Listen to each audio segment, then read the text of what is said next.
Hello, everybody. Hey. Gonna let everybody know.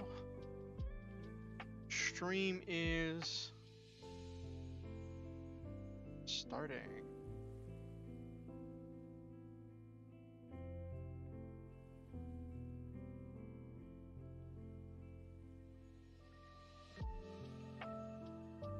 Hey.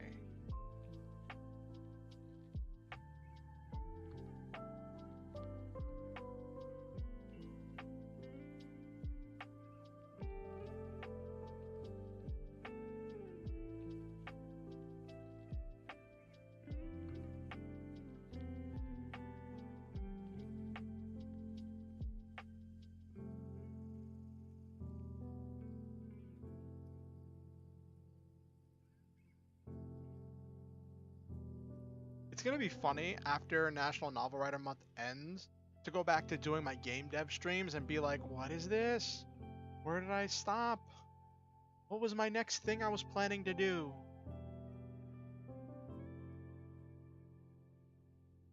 No, I have enough documentation and notes for that, so I'll probably pick that up right where I left off.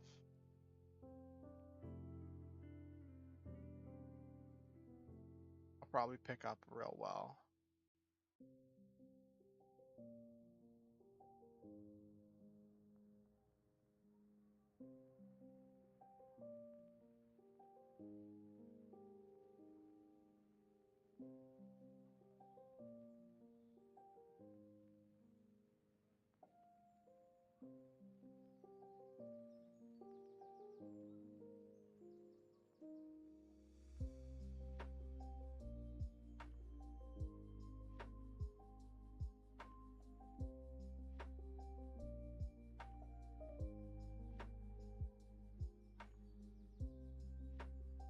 Okay.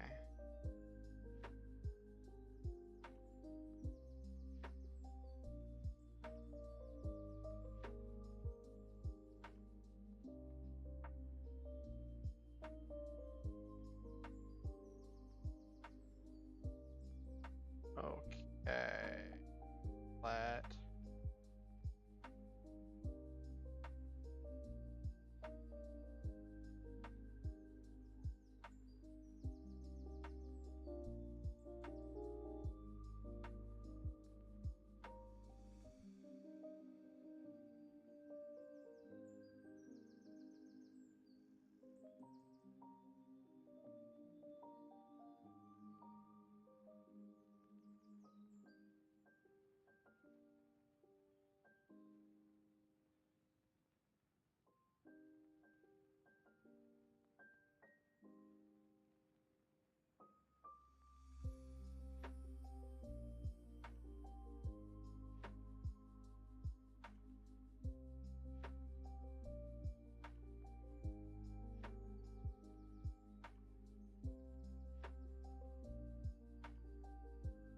Okay.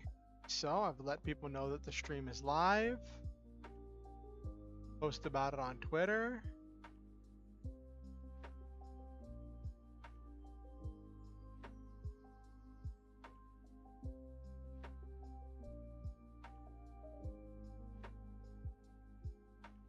Aw.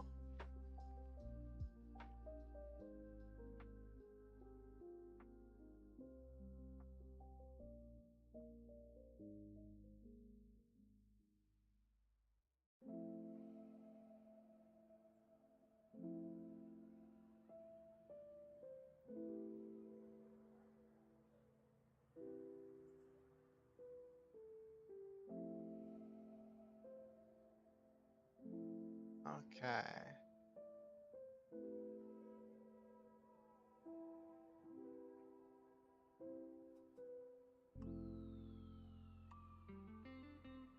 Okay.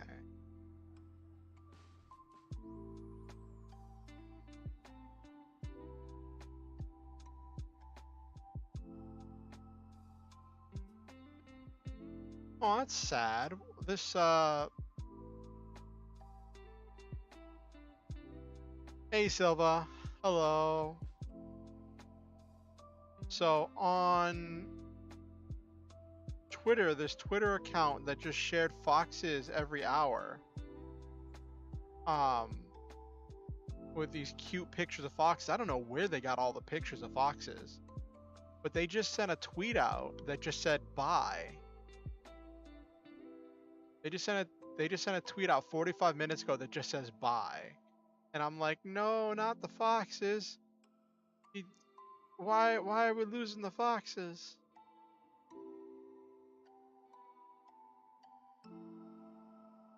Darn you, Elon. Why did you take the foxes away? Why did you take the foxes away? Tricky's on Tricky's Twitter? Alright, let me take a look.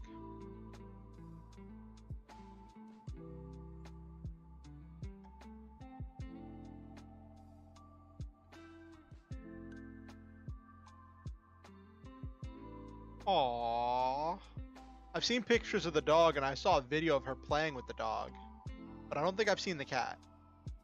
That's it. That's an adorable. Those are very elegant and adorable animals.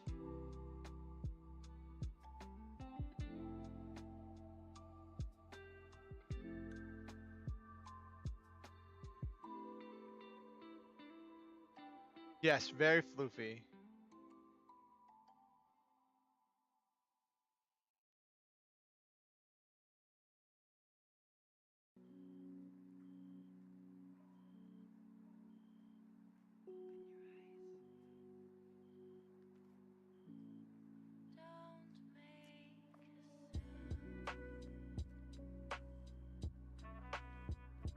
I think Tricky has this really interesting design, like on her model, like not even talking about like the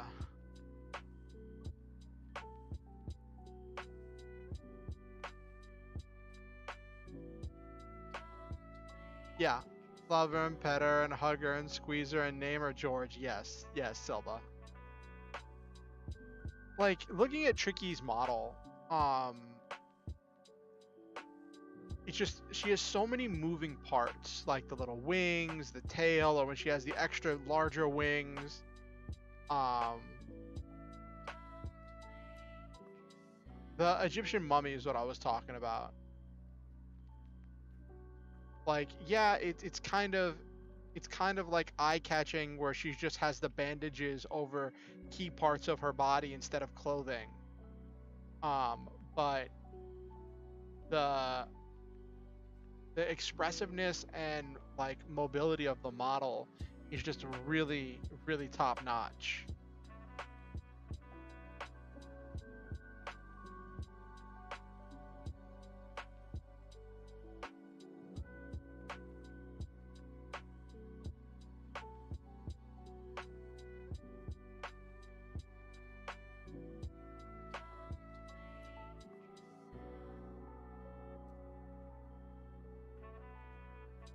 Those wings, demon wings, give her yes, extra thrust.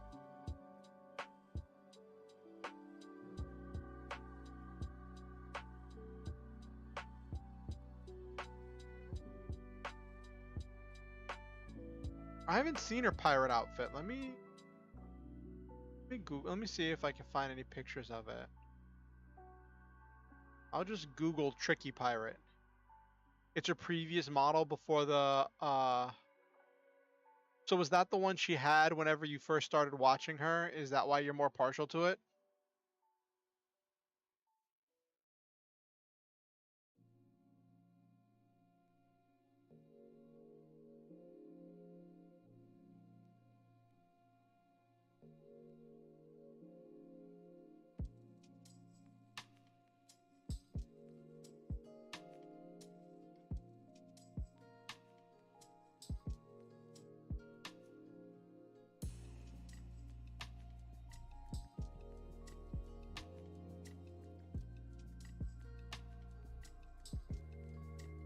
Kind of boring for me, I guess. Like, cool, more skin, but there was something nicer about the outfit. Well, so it's always this interesting thing whenever someone has a new model and you were fond of the previous model. because it's like, I think I found it.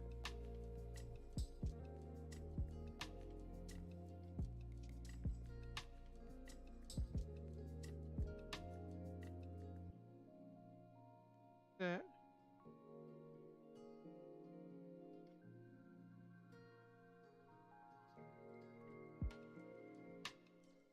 All right, I found a picture of the pirate model, and it's like, so you get into this situation, right, where you'll want to say, hey, I think your old model was better, but you also know that they just sunk a lot of time and money and effort into getting this new model, right? And the fact that they're using the model means that they like it better, right? Because if uh yeah, I get that, but like, even if it's just an outfit, right?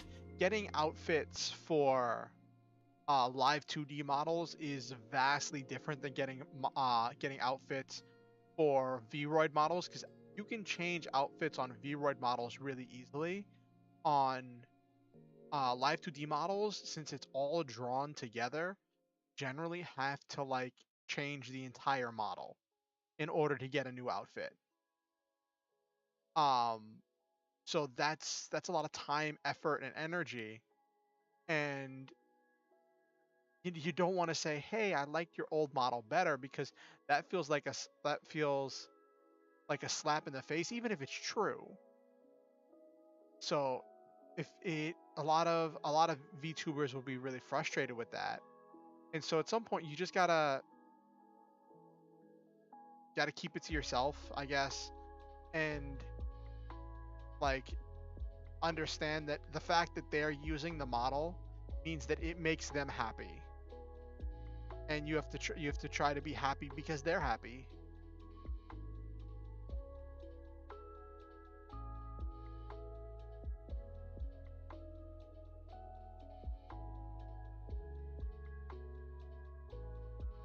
But I do think this is a really cool model.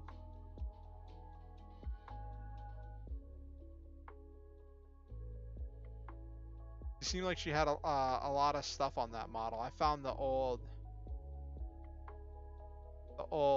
Twitter.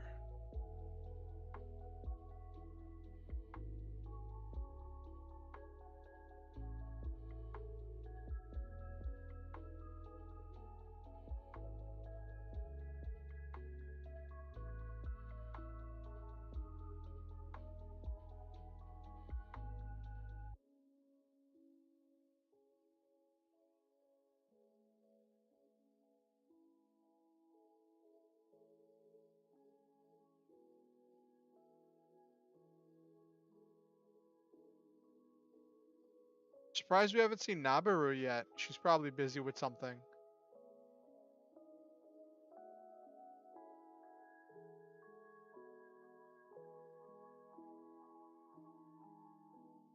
Okay, well, thank you for letting her know, Silva.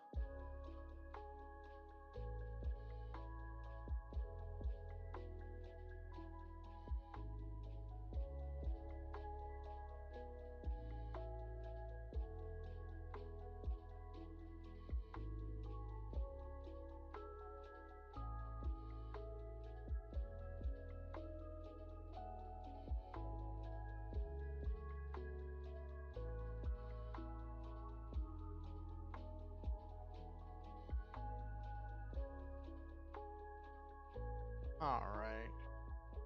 So how was work this weekend, Silva? I know I remember like when we were having anime night, you were dealing with a lot of like drama and crazy stuff. Did all that stuff ever get resolved?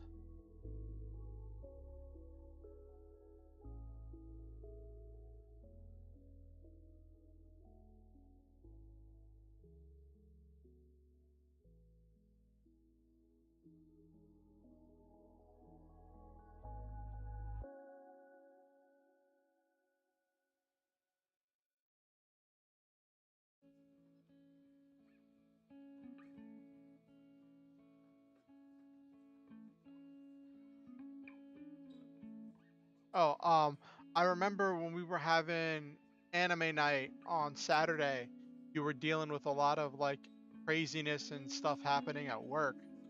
Did all that get resolved? That all that work stuff ever get resolved? I remember you had to like file a bunch of reports and talk about reskilling people. Hmm,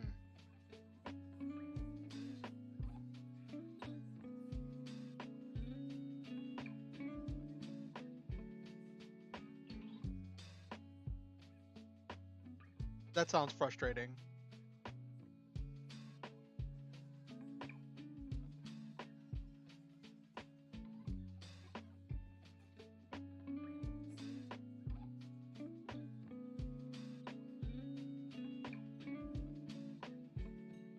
Oh goodness, that's a lot of hours. That's gonna be some pretty sweet overtime, Silva.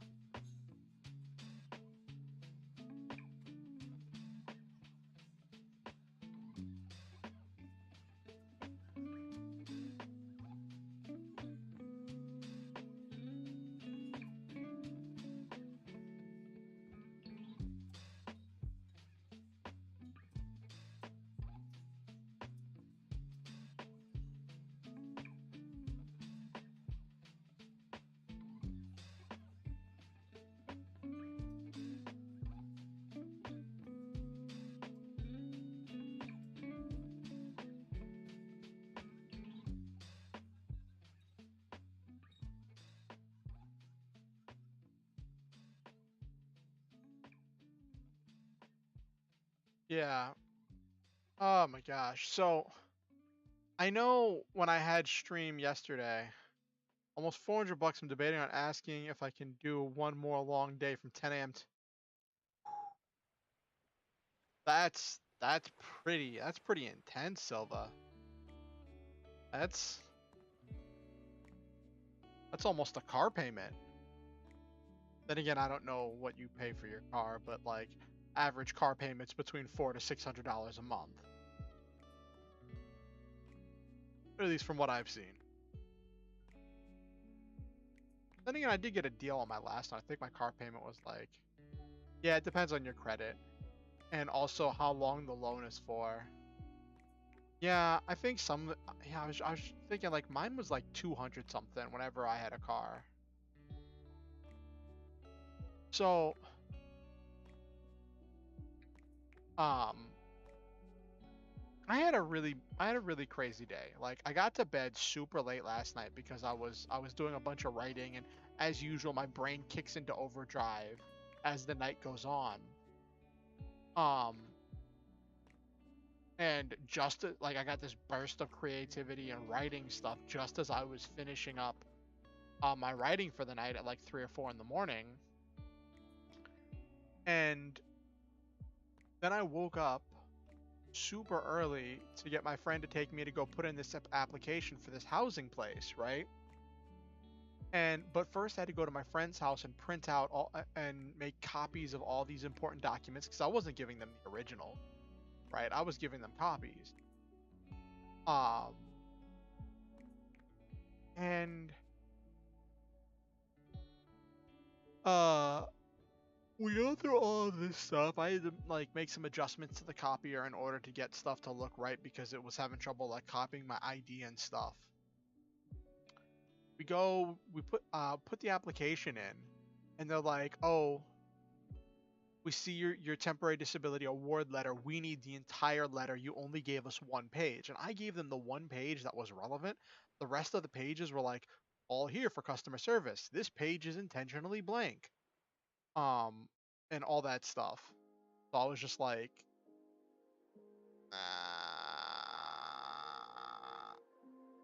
you know. So I ended up having to go print that out and come back with it.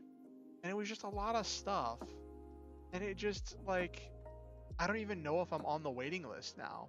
They said they have to verify whether or not I qualify and to see if I even qualify to get on the waiting list.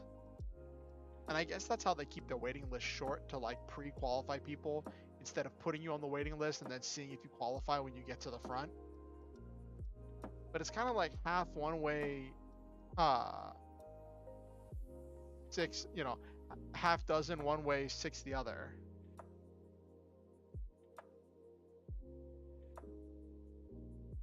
Well, I guess, because also it's like, um, while they still have to verify you one way or the other, it lets them, like, some people will just be overwhelmed with the application and getting all the documentation, so they just won't get the paperwork in. Yeah, dealt with that. Then I got some lunch, which was pretty nice, and I sat down and talked with my friend, and we had a pretty good chat about things and about life and about crazy stuff that was going on. And like,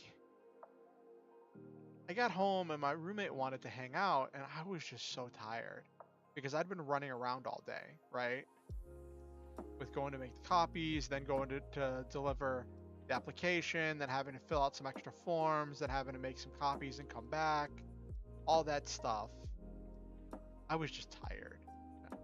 But I had drank some Diet Coke, so I had this like caffeine in me. And I wasn't productive, but I wasn't sleepy. So I kind of just laid in bed and tried to do some breathing exercises to try to like do some mental exercises and meditate, but my brain was just bouncing around in an unproductive mess.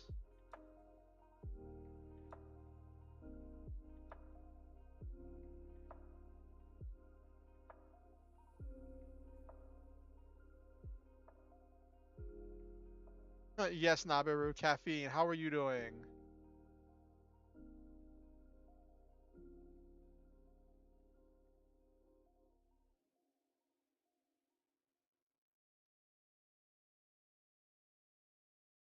Well, the thing is, like, coffee doesn't super help me. I have this interesting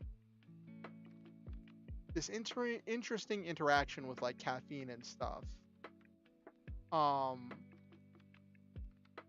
and it's a thing that happens to a lot of people with ADHD, where because the dopamine levels are so low, I'm constantly I'm constantly having low energy and searching for something in order to desperately get a hit of dopamine. Um, and what what happens whenever I get like my meds or caffeine is that I'll get that hit of energy, but then because I have that hit of energy, I'm no longer like in survival mode, desperately searching for a hit of dopamine. So then I just stop moving long enough to relax, and then all the exhaustion hits me. Um, so sometimes caffeine puts me to sleep. Um,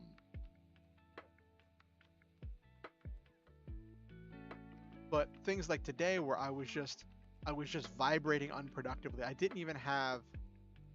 Like I didn't even have the energy to like go do stuff.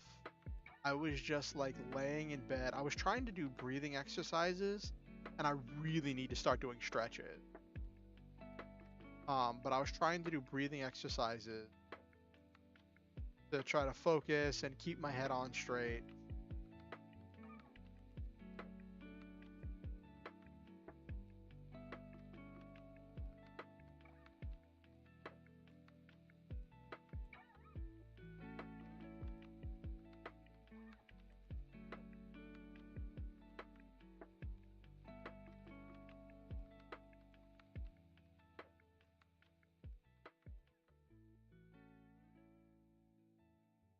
So did you get a chance to watch any anime, Nabaru? I know you said that that's one of the things you were hoping to do this week was watch some anime.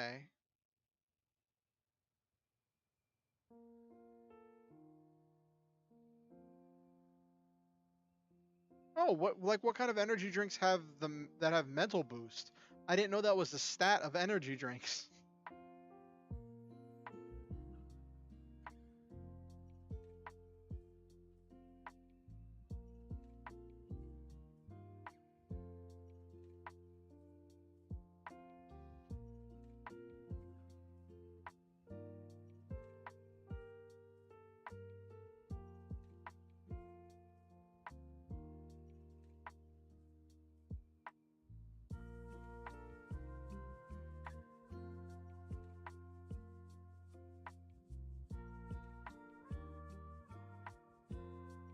cans of G Fuel.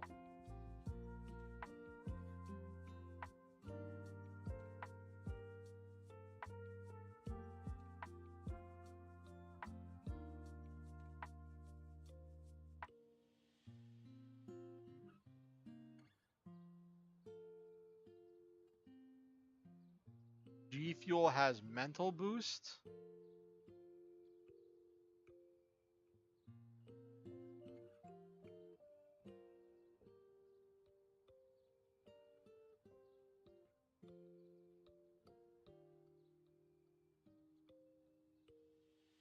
All right.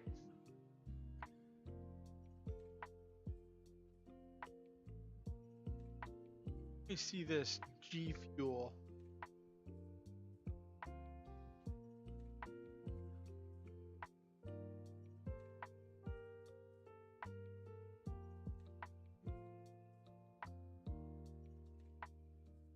Oh. Let's take a look here.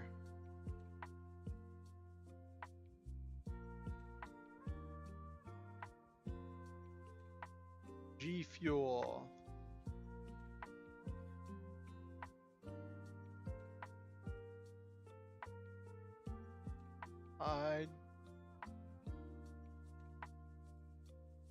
So I can't drink G Fuel.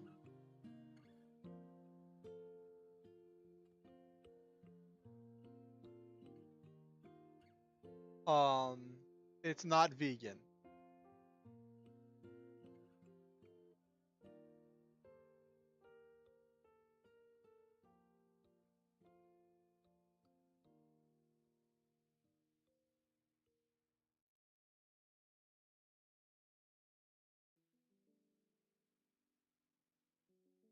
So it's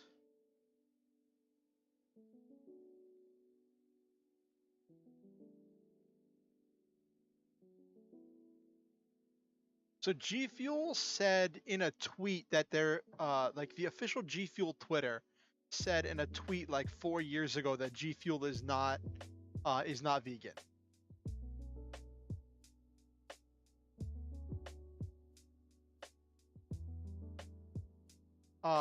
And I'm reading a breakdown of it.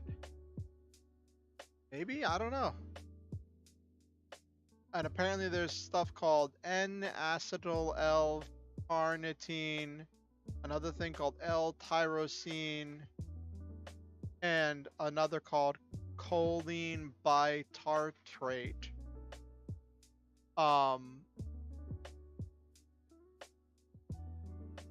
What, is G Fuel having a thing with Sid Snap? I'm not surprised. But they could be either synthetic or organic. If they are organic, then they're non-vegan, and since G Fuel has admitted to being not vegan compliant, then that means those ingredients are probably derived from organic sources.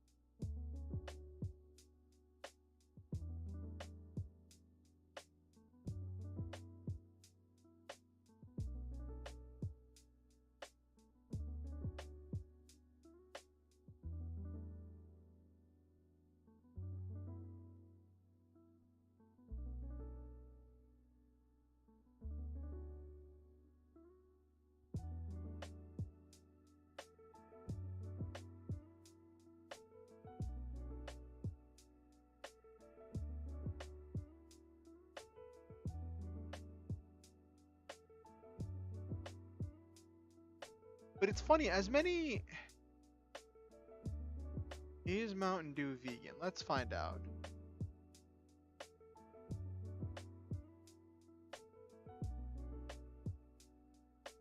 Yes.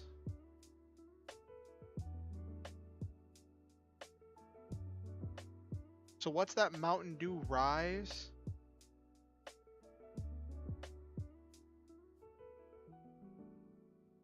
Mountain Dew is vegan and fruits are vegan, but it's probably not going to be good for diabetics.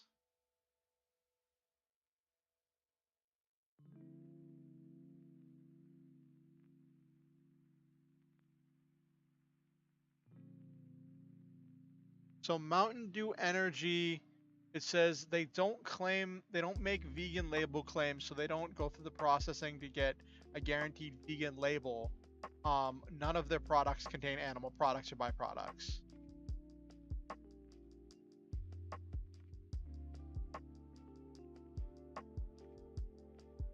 You know, now you got me thinking.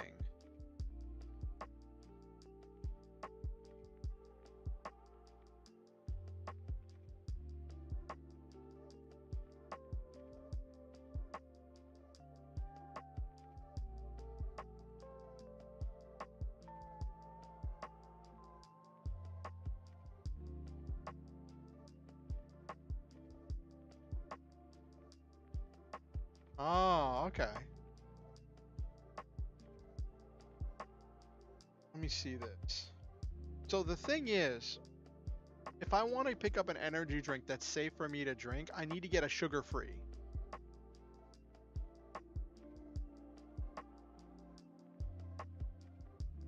This is an interesting rabbit hole we find ourselves in.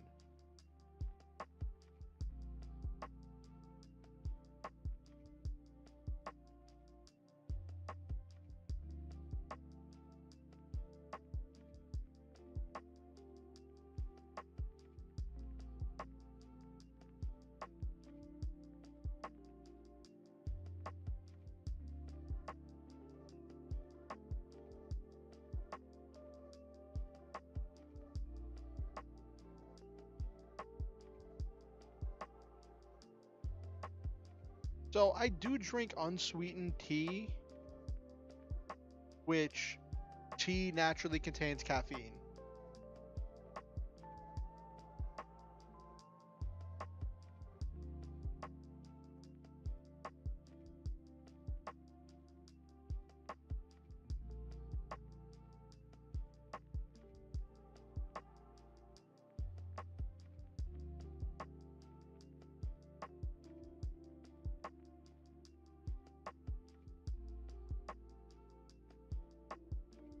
Ooh, that's interesting. So apparently Canadian researchers have found that sugar-free energy drink shots can lead to an increase in glucose and insulin levels among teens.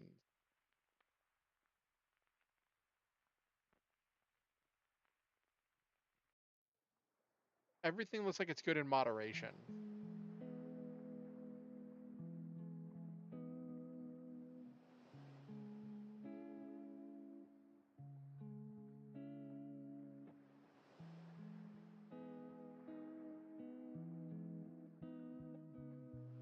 Uh, this article is so poorly written. It is painful. They keep repeating themselves like they're just fighting to get extra words on the page. Like, as a writer, this is painful to read. Like, holy cow.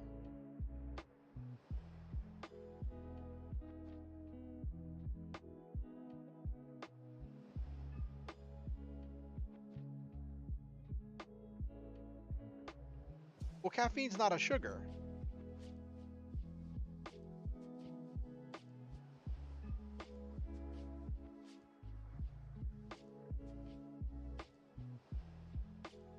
The other thing is, I don't want...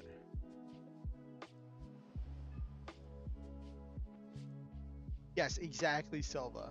That's literally what they're doing. Like, they're doing this whole thing where they're like, they'll say one thing, then reword it and say the exact same thing in the next passage.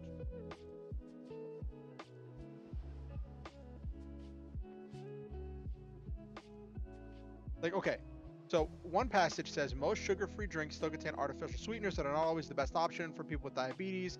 They don't cause direct blood sugar spikes, might be harmful to your body.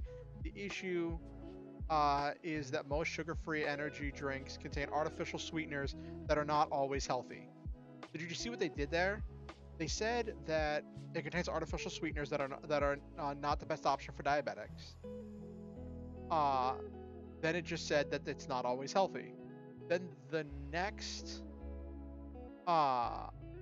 passage, it like contradicts itself. When it's like regular energy drinks like Red Bull, Monster Energy contains sugar in the form of high fructose corn syrup and sucrose. These sugars are terrible for your body because they will cause blood sugar spikes, leading to many health problems related to diabetes. The best option is sugar-free energy drink if you want to drink one.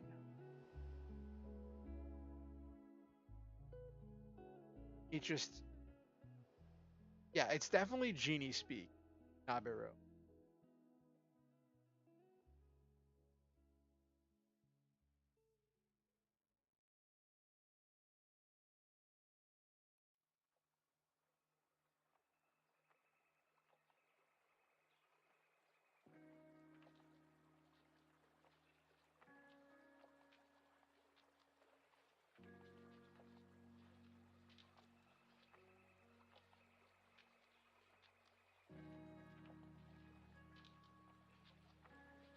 Here we go.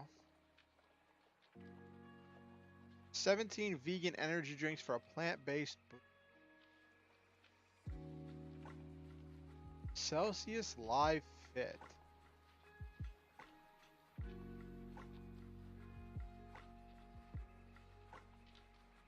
Oh my gosh, getting away with stuff in packaging, that sounds hilarious, Nabiru.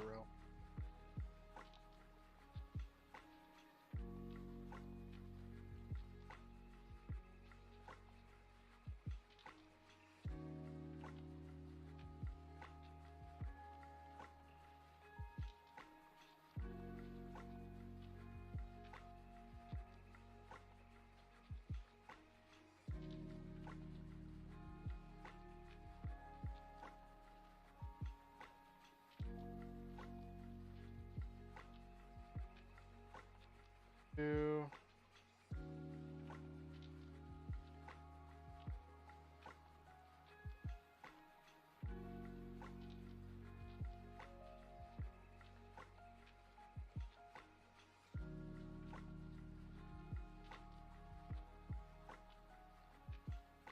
Yeah, there's a lot of energy drinks. And so the thing is, right?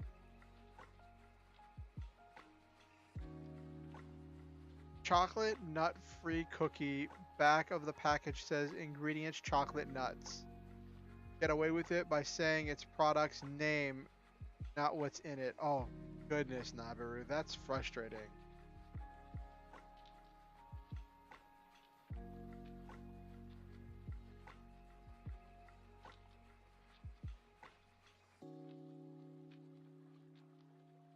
Hold on one second.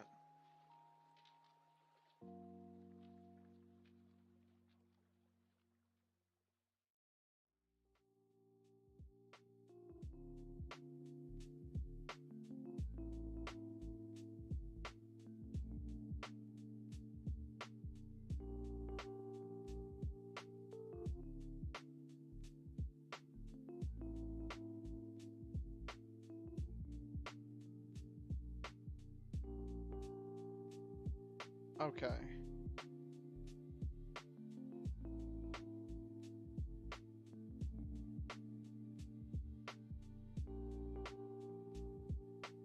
One of my friends on Twitter just said that they're having a rough moment and that they just want to cry.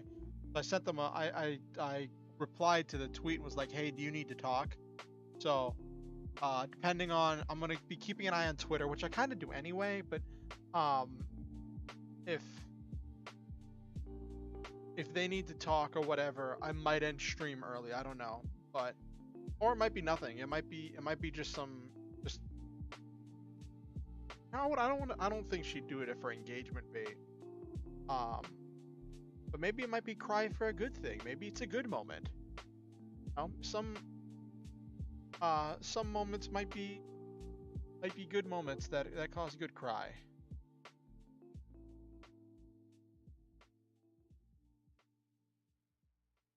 It can be sugar-free as the serving size uses one Tic Tac, and its sugar content is less than required to mention. Why is the serving size for Tic Tacs a single Tic Tac?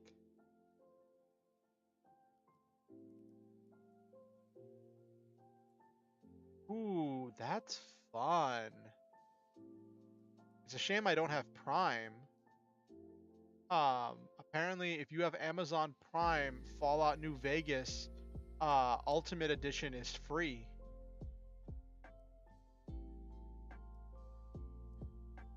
Might have to send might have to send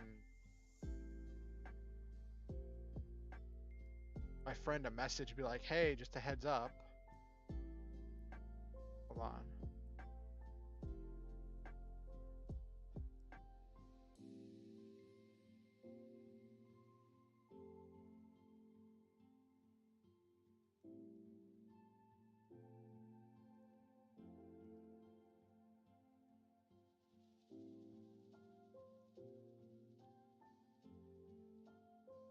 When was this posted? This was posted a few minutes ago. Okay.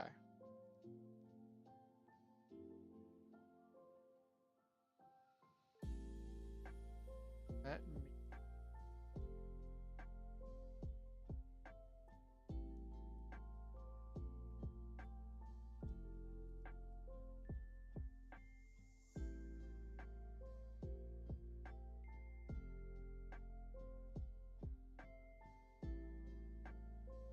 Yes.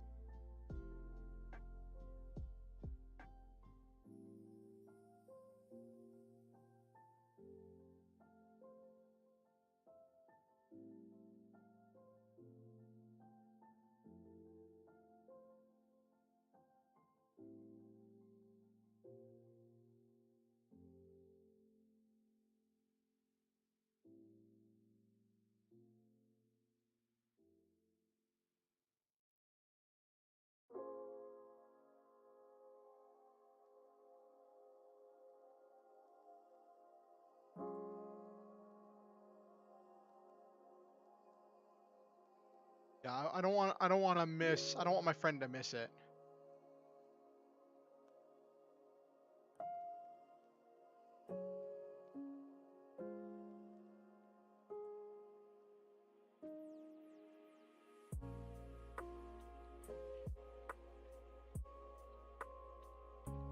So I'll just message my friend so that way he doesn't miss it. Ah. All right, so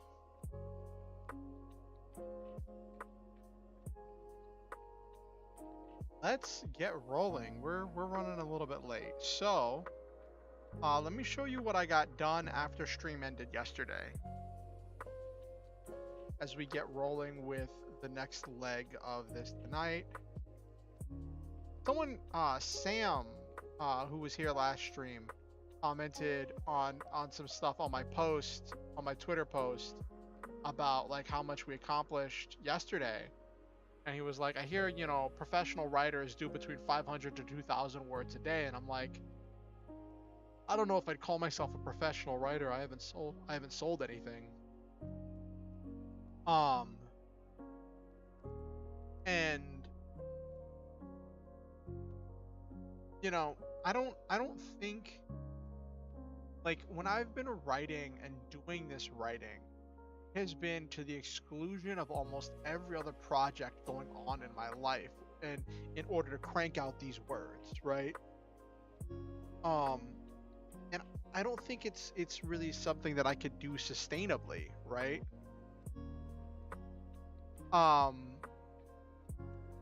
But at the same time, that's kind of the excitement of National Novel Writer Month.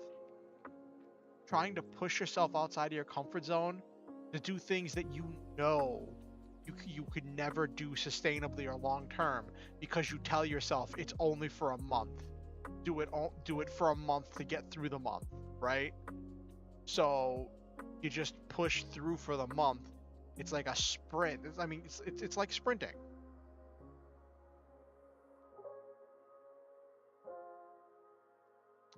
I was about to start writing and I realized I hadn't changed seeds. I was going to be sitting on the just chatting screen while trying to write. It was going to be hilarious. All right, so we made some headway in chapter 12.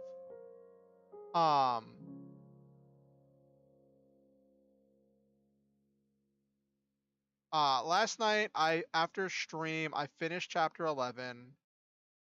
No, no, it was on stream when I finished chapter 11 and started chapter 12, right? Yeah. And I got some more done. How much of chapter 12 have I gotten done?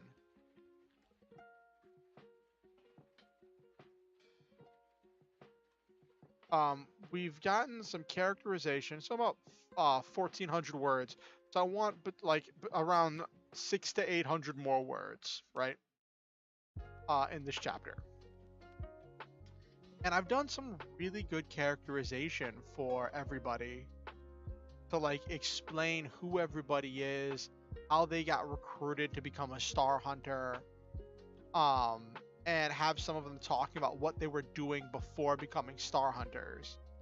Because I want not just the protagonist, but all of the characters involved in this kind of mini ensemble to be really highlighting what the world was like before all of this happened, what or at least what they were doing, as this moment of peace,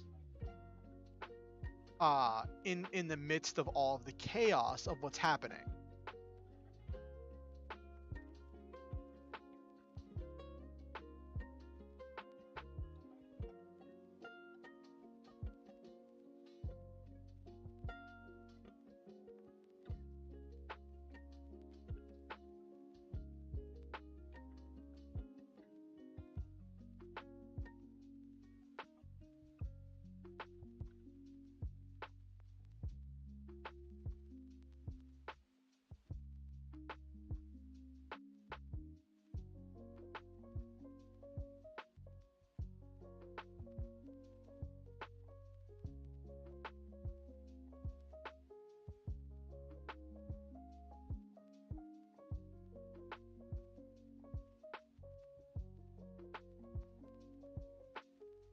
So this is where, so the one who's like kind of the outsider who doesn't try to socialize with the others, because this, up until this point, this has been about the picnic, right?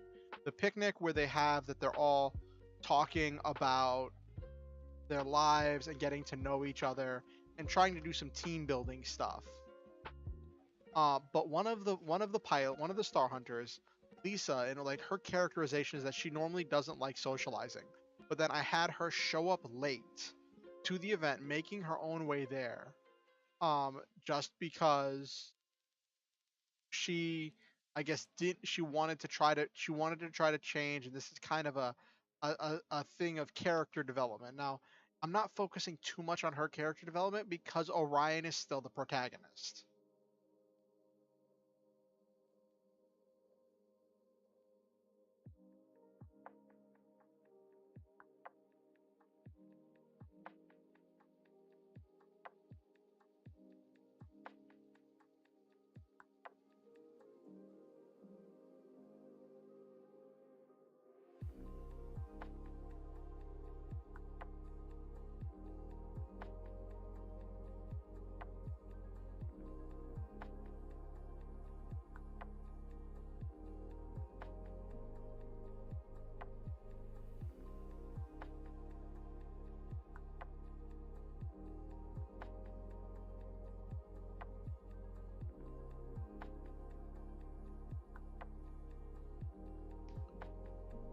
In this, it is definitely important to have the speech tags because there's so many people talking at once. This is actually a true story. I used to cosplay as I went to an anime convention one time and I cosplayed as Balrog from actually I went to like 2 conventions. It was like 2 or 3 conventions that were like all in quick succession to each other, where I cosplayed as Balrog from Street Fighter. That was around the time when I was learning how to fight in the back of a garage.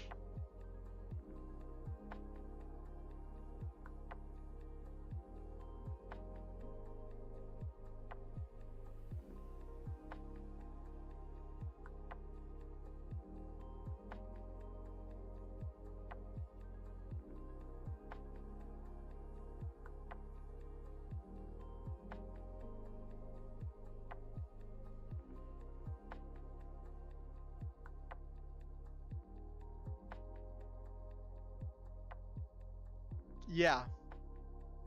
Yep. I remember uh I remember my cousin's mom, my aunt just looking at us like, "What did you do to his hair?" And he was like, "No, he wanted me to do it."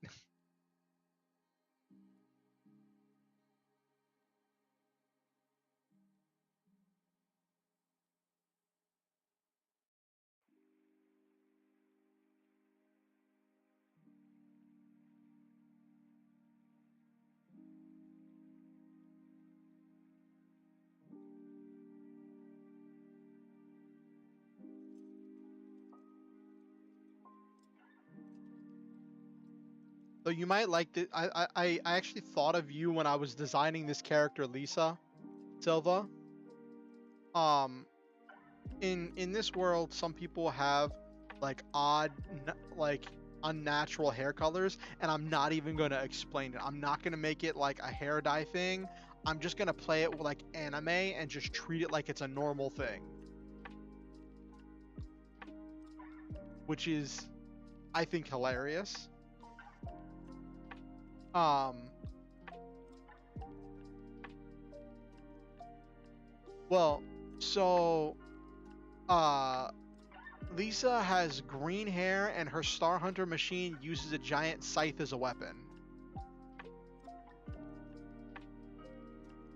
And she pilots a green Star Hunter machine. And I know that that one green scythe girl is Silva's favorite from uh Symphogear.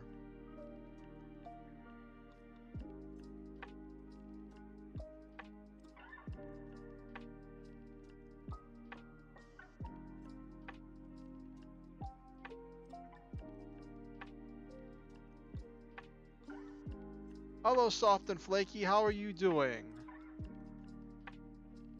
Welcome to stream.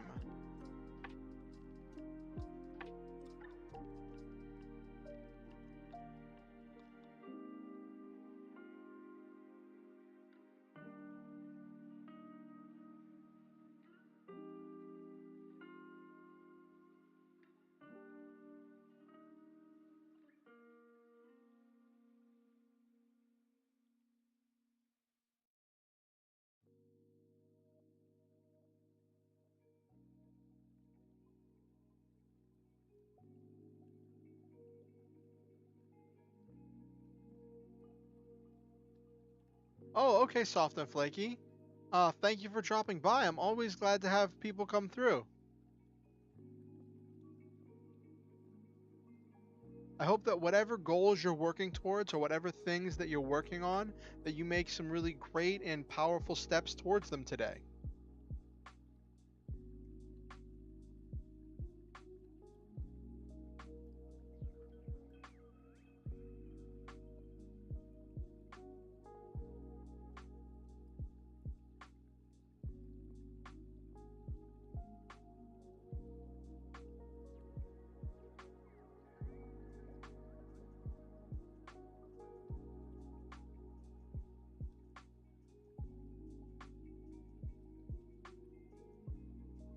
Gonna say this assuming that I'll figure out who it is and then come back if you can. Soft and Flaky. Are you Okusen? That's the only person I can think of that has multiple accounts.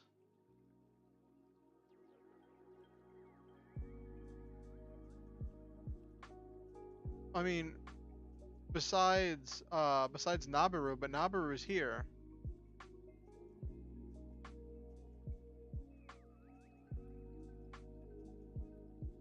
It's let me look up Soft Flaky.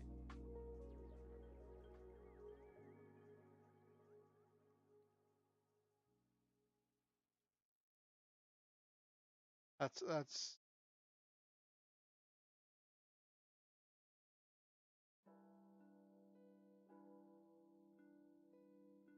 yeah, I remember you doing that.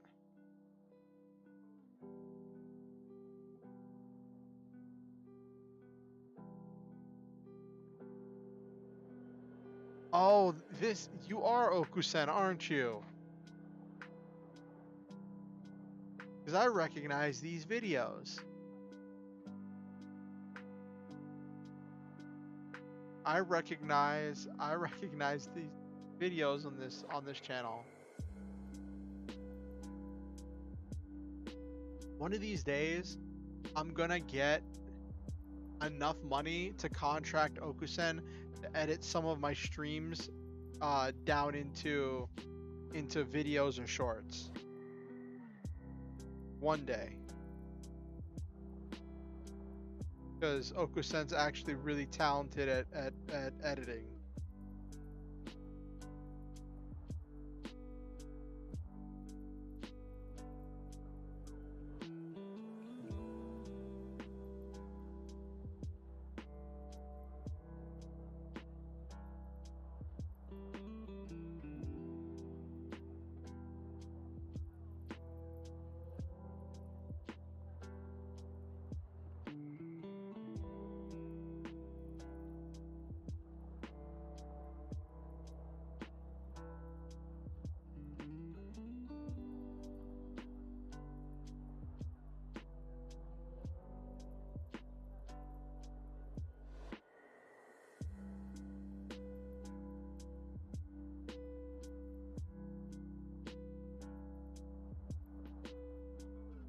Okay.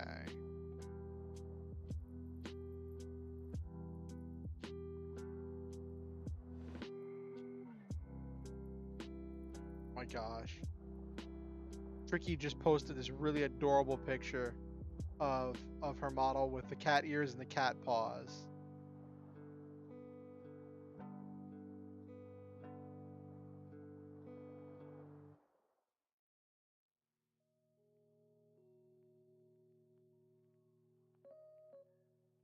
Yeah, someone said on the picture, so you finally embrace your inner cat.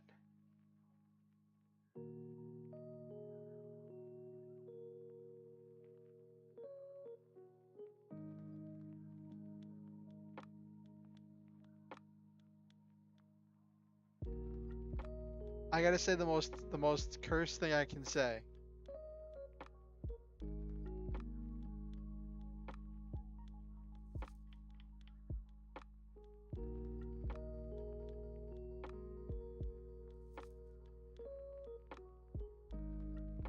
But what about the real questions?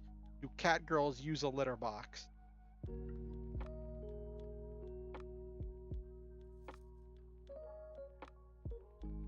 I saw this super unhinged thing forever ago.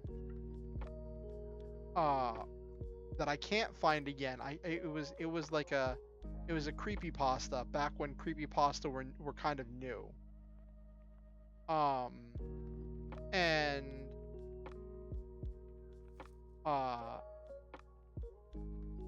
it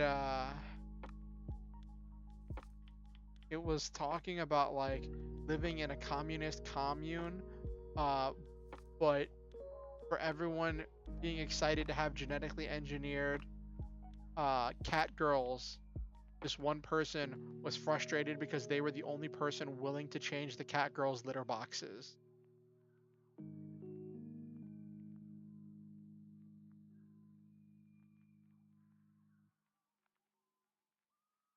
It was just such a cursed creepypasta.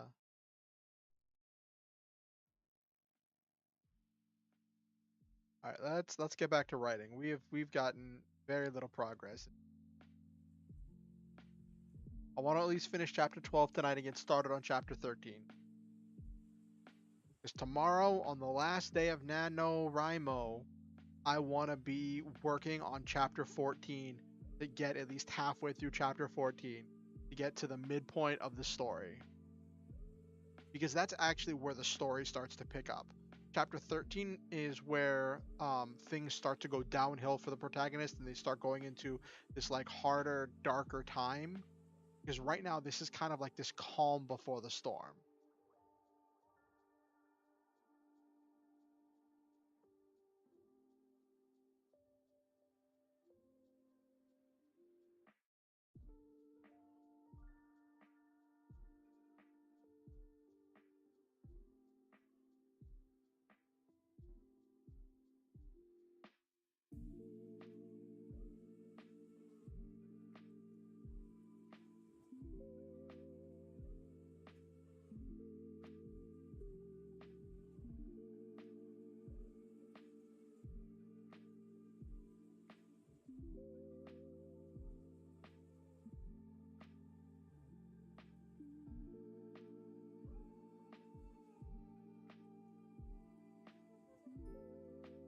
I haven't decided what the tough aloof girl, who's kind of soon. What kind of dish should she have cooked? NaNoWriMo, National Novel Writer Month. It's either writer or writing. Look it up. Now you got me curious.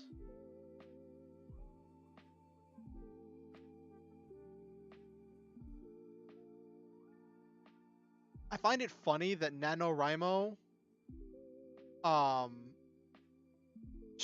that I got to writing, and I got into writing,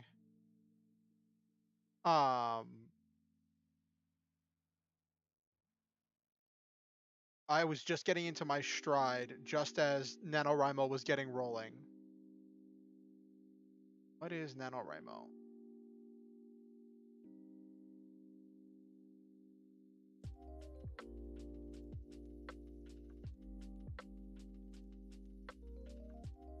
National Novel Writing Month. Okay.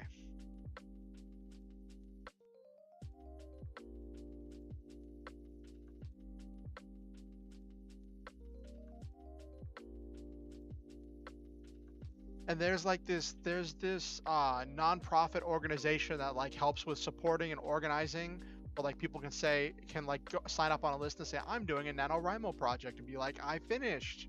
I think they help people with like youth writing programs and stuff. And with maintaining community to help writers encourage each other. It's cool stuff.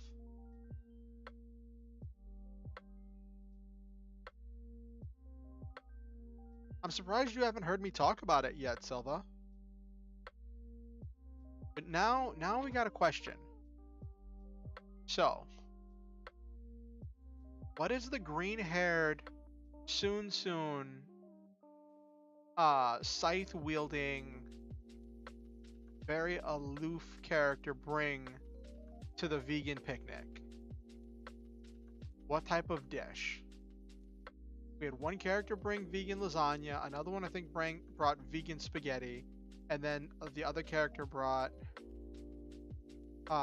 vegan cookies, and the main character brought vegan curry and rice.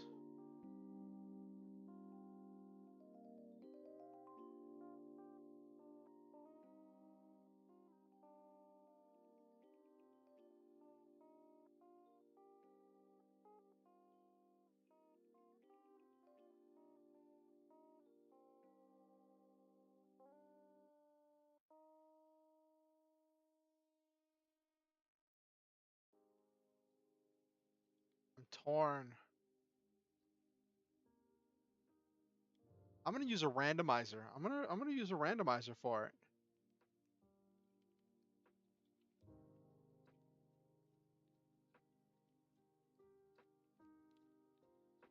Let's use a food generator.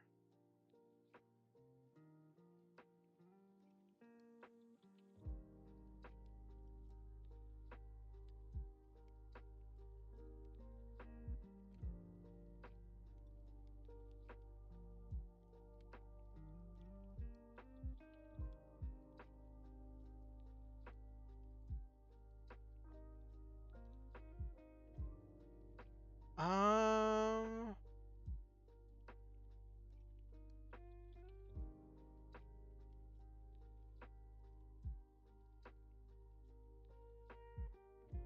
Getting some interesting ideas.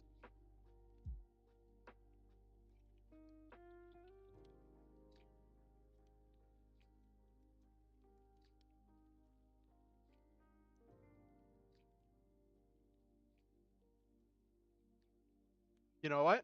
Let's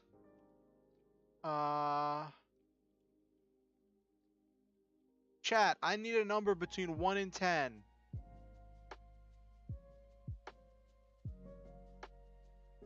Can you all give me a number between 1 and 10?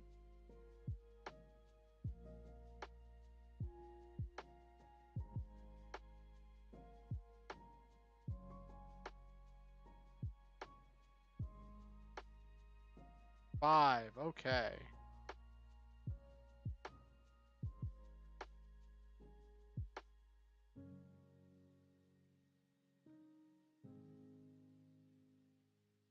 Okay.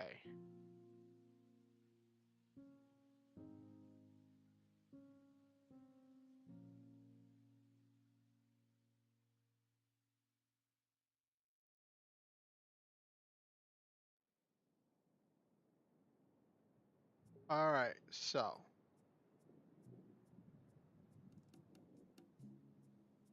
1, 2, 3, 4, 5.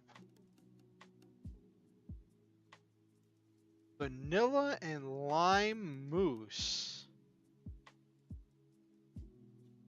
What is mousse?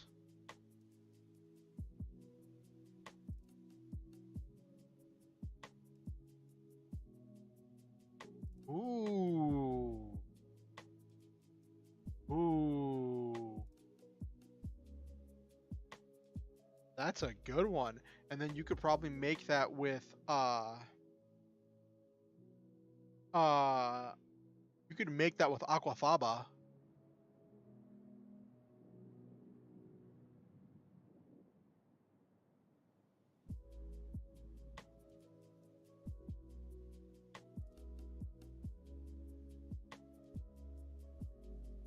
Oh, coconut cream. Coconut cream is what's used. Okay.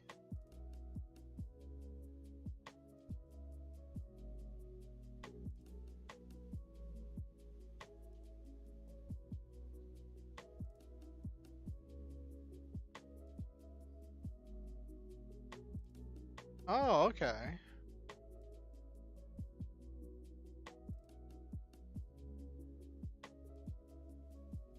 Coconut cream. Okay.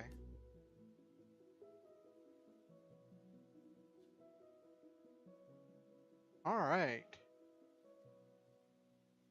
So the dish she brought was a vanilla and lime mousse. Avocado, coconut cream, onions, vanilla, lime. Okay.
All right.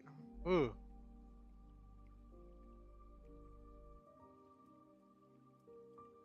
Let me see.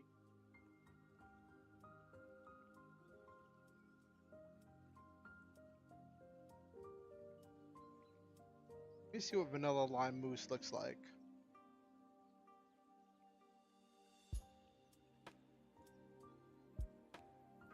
Looks like they use key lime mousse.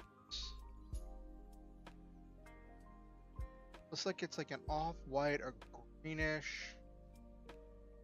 Not off-white. More of a greenish texture.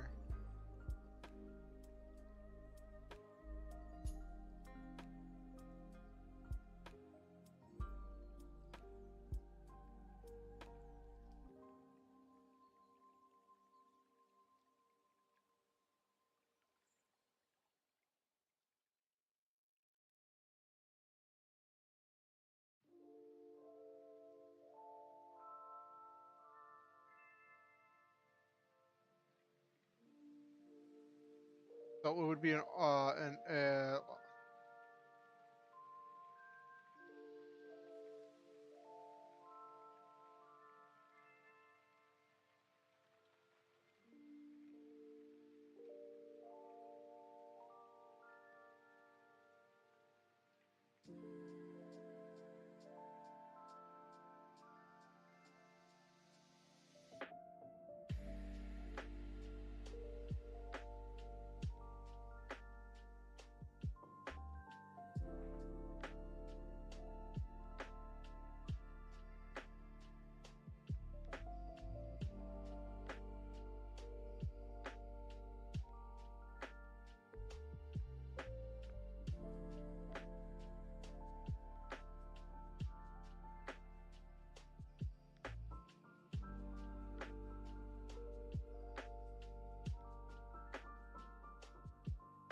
So that's funny. The tough girl is the one that's actually the chef. Kind of getting some Bakugo vibes.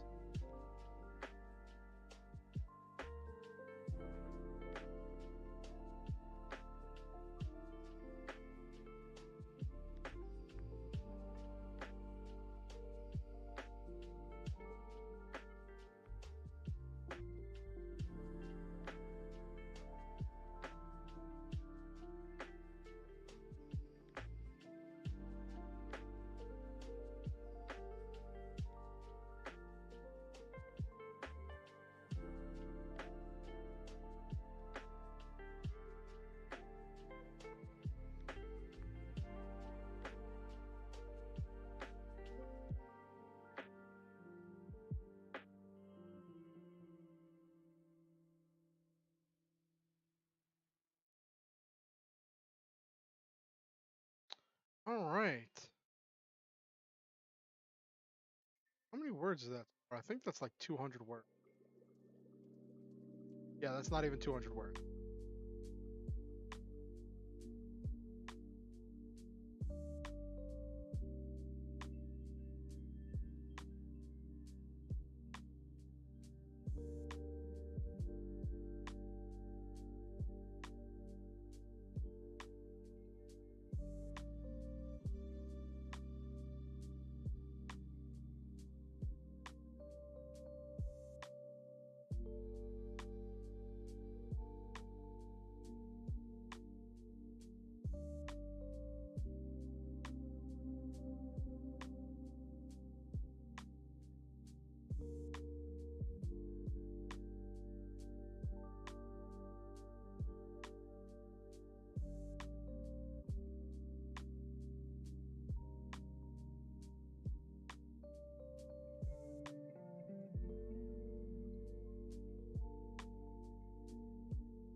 I just realized I don't have.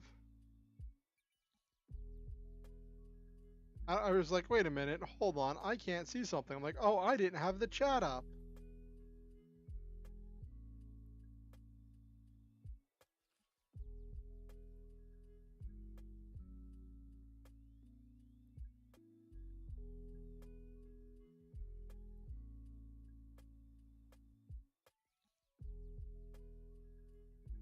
I want Nolan to be the one who's actually asking the pointed questions and is very knowledgeable about what's happening. Because Nolan was the leader, so keeping track of this stuff was a big part of. Actually, I might give that line to Jonah, because this seems more whimsical.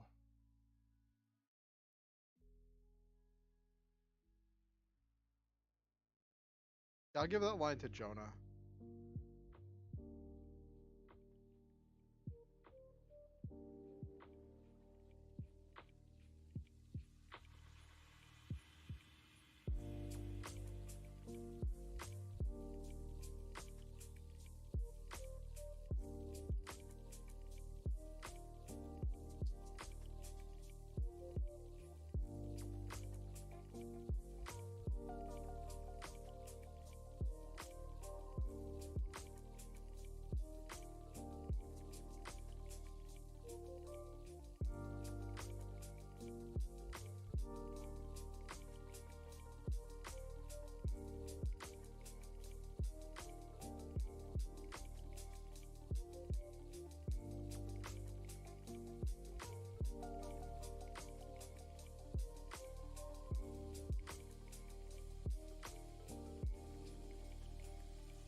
That line is a Nolan line.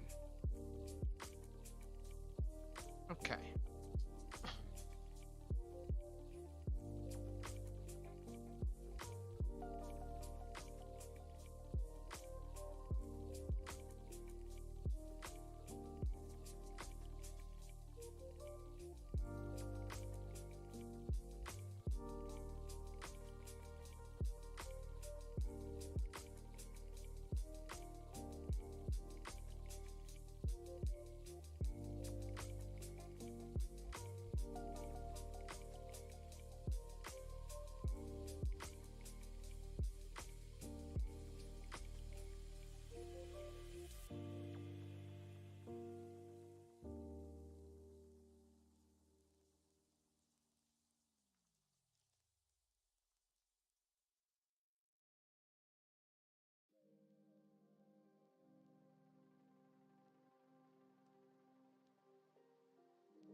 That's what I was going to talk about. I was going to have Orion talk about his life uh, before before all of this.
I put this.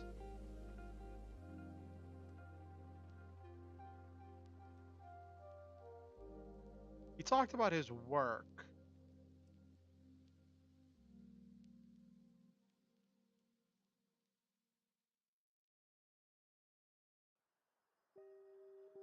Yeah.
It's stereotypical, but I'm having the kind of girly girl do the artwork.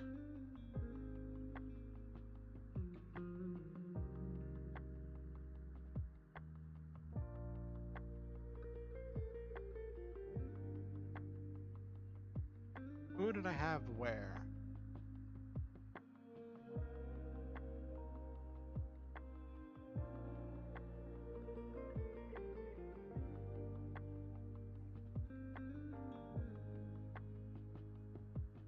Actually, that doesn't fit Gina.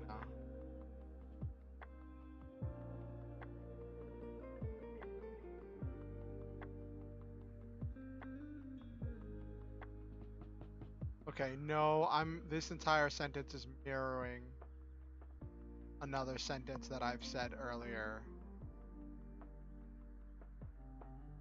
I'll have to reference the first one.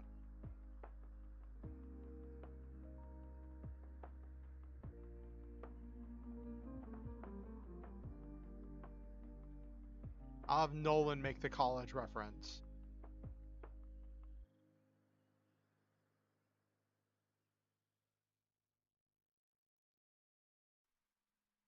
No, I could have Jonah make the college reference. Yeah, I'll have Jonah make the college reference. Jonah will be the art student. We'll break the norms.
Got some good character development.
think I can wind down the end of that chapter. That chapter was a bit of a slower pace one, because we were just dragging out this one scene in order to like really spend a lot of time working on these characters. I want about 100 more words, but I'll probably use that for the exit, for the outro of the chapter.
Gotta remember to capitalize Star Hunter. So here someone's asking Orion why he didn't stay being a booper driver, and this is where he's talking about how like he can't risk it if he has to run off and go save the world.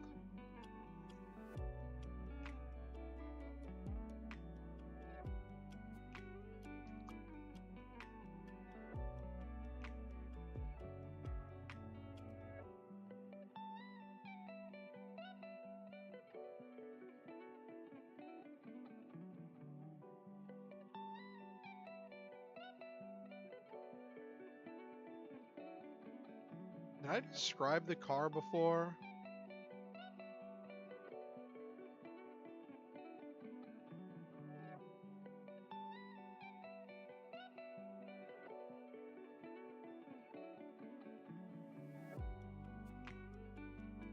I just described it as the new car.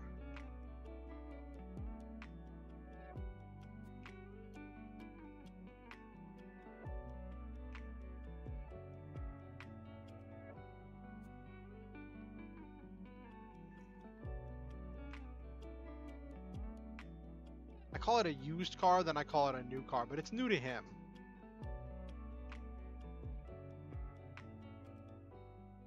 Oh, wait.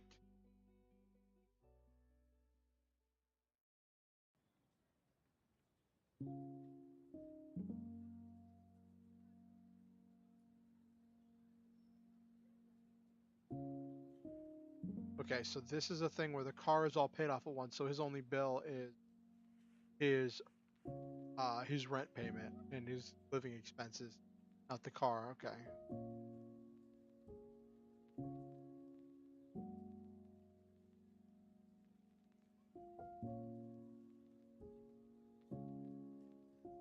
Use the word decadent twice, but they're in different chapters, so like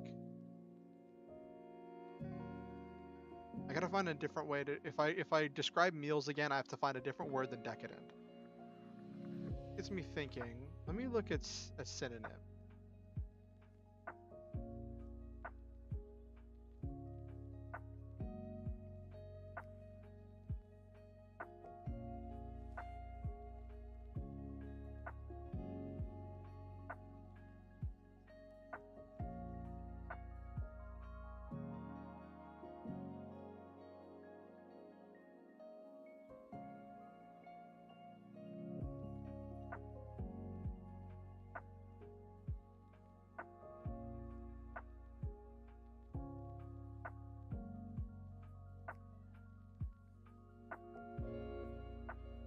Wow, okay.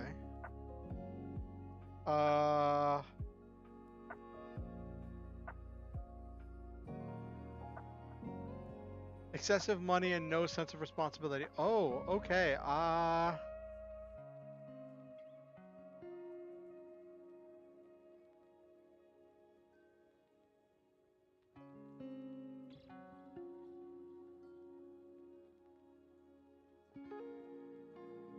That's good thing I looked this up.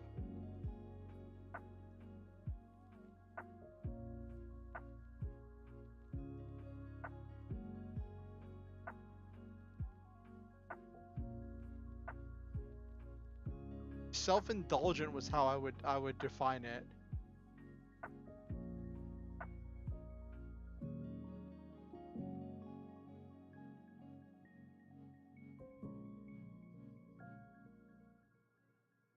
Wow, this means okay.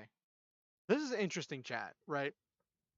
I took decadent as meaning like self-indulgent, luxurious, um, something very just very rich. Um, but now that I'm looking at what decadence actually means, decadence is the process of falling into an inferior state or condition or unrestrained or excessive self-indulgence.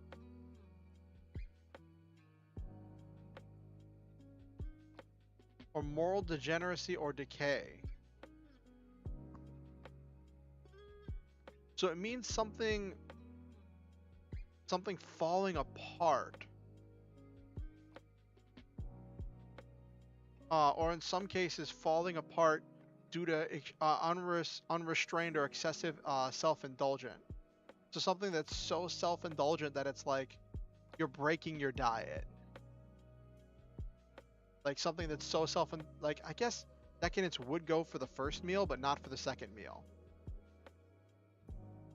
So it's decadent in the fact that like it was self-indulgent and he was unrestrained and it was outside of his budget.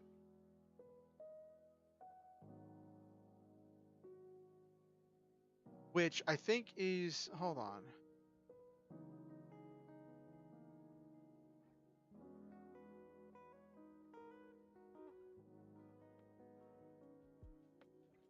So decadent food, okay.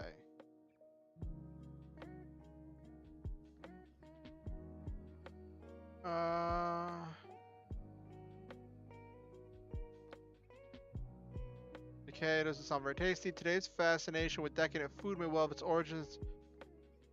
So it means there was something called the decadent movement, which started in 19th century France.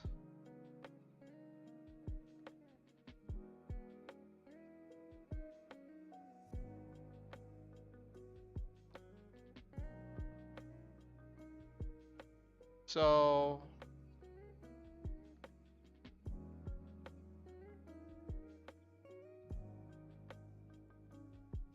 it's something that's completely like unrestrained.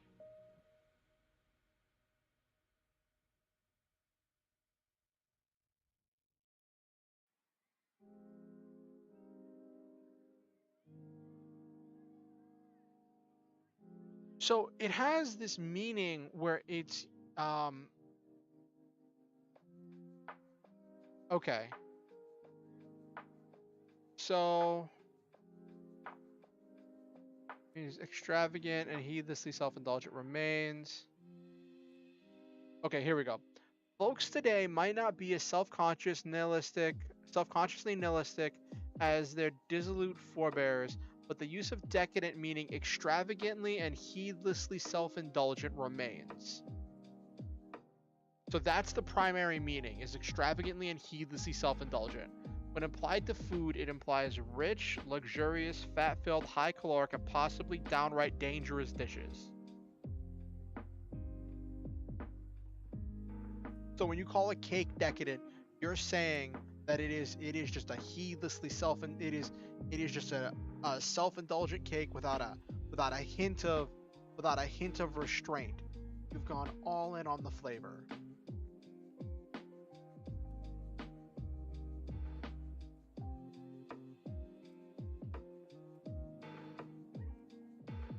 Okay.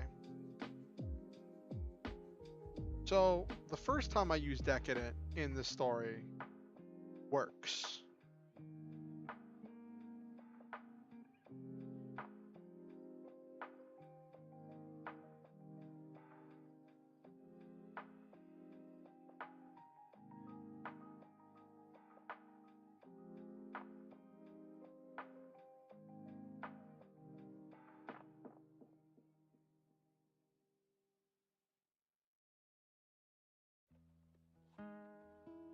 Look up a synonym for luxurious.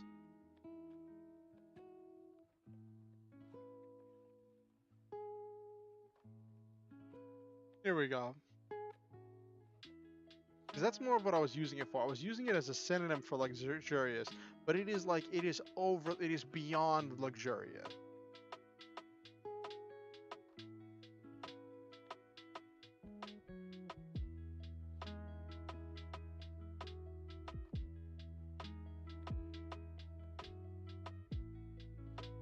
Something like that. So, the original decadent movement said that society was falling apart, so there was no more need. Actually, it's kind of the opposite of that, Nabiru. So the original use of the word decadent was to say society's falling apart, so there's no point showing any kind of restraint or niceties whatsoever. You might as well enjoy hedonistic pleasures to the very extreme. Don't make things healthy. Don't make things for long-term use. Just make everything to be short-term gain, instant gratification, um, just instant dopamine, instant good. Um, so it wouldn't be sipping tea with your finger up. It would be sipping a tea that was made using leaves that you could not afford to buy. Except maybe you're chugging it because it's so good.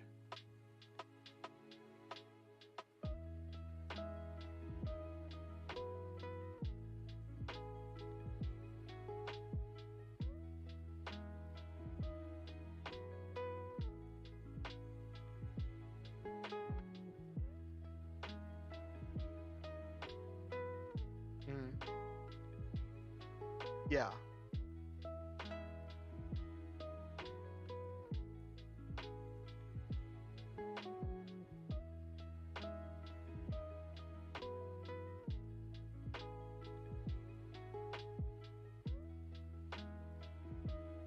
Okay.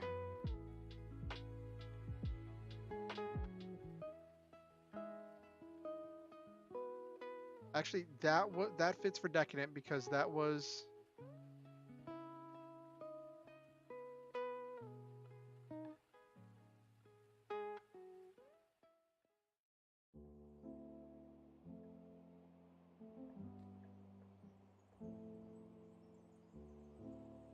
We're gonna call this luxurious because it's not quite decadent.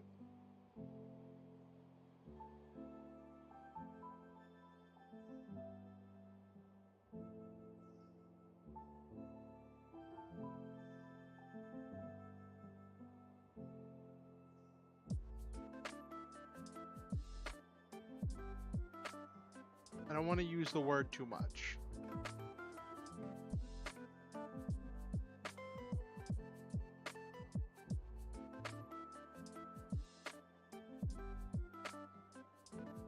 Okay.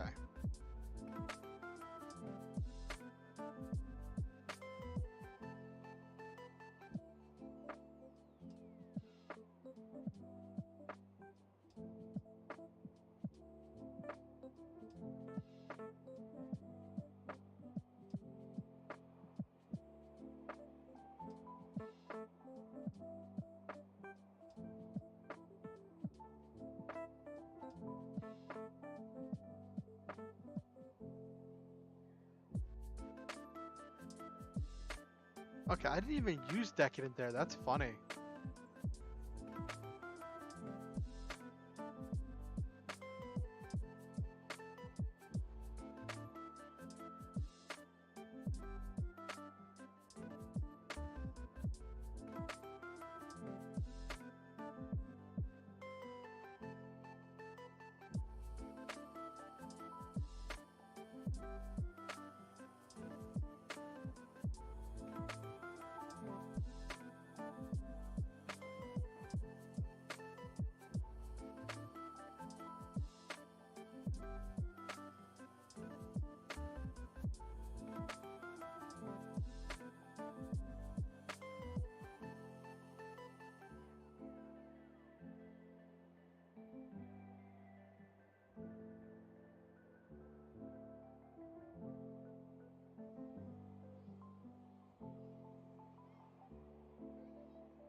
So I'm gonna end the chapter there on this kind of like pseudo cliffhanger, right? It's like it's a cliffhanger, so like Omni's here and he needs to talk to you immediately. Um, but it's not really a cliffhanger because the the resolution of what happens is literally in the next chapter.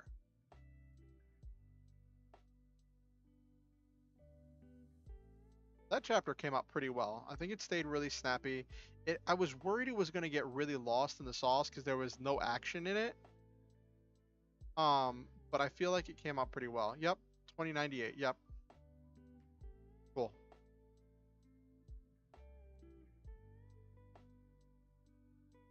That's 12. Now we get to block 5, which is Hero Encounters Crisis in a New World. And we get to the build up. Is that really what it's called? Build up?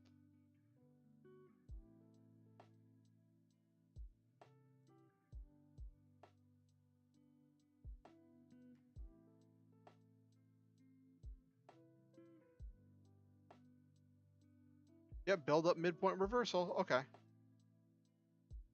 So this is where Orion will deal with the crisis that's going to come into the world that he has to start dealing with. He's just gotten used to his world and things. Kind of, yeah.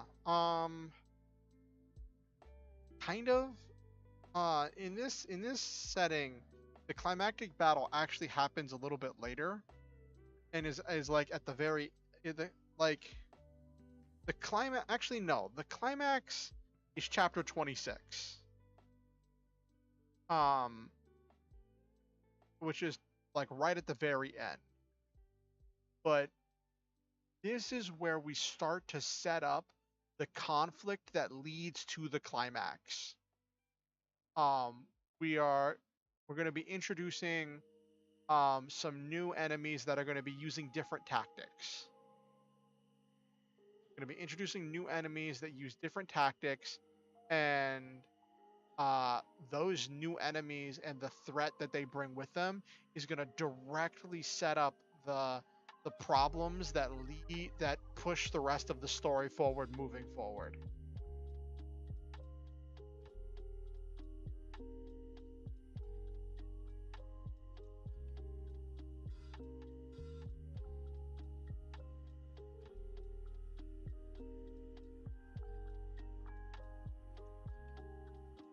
Okay. So we are now doing chapter 13.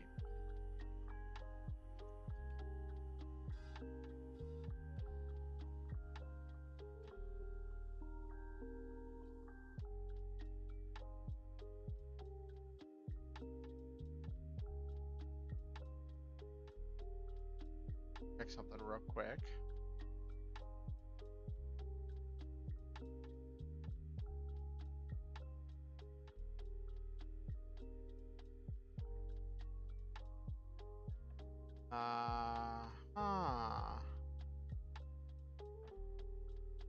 It's funny because like the Act 2 is normally the conflict, right? Where the big action happens. But in this, like there is action here, but I'm not sure if calling this the conflict is the best place to call it. Yeah.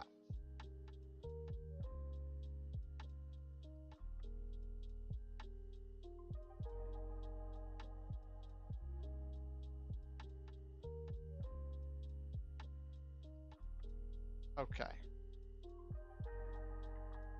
Because I already did chapter 12, so now we're on chapter 13. Yep.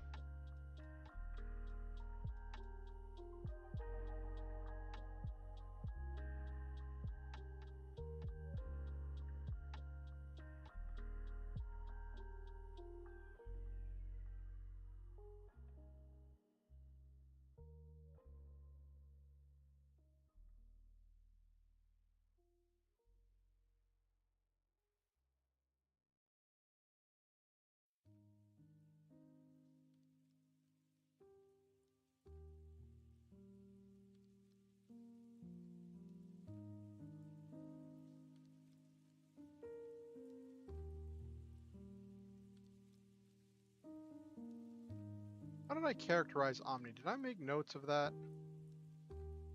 I really should keep a running tally of how I characterize characters.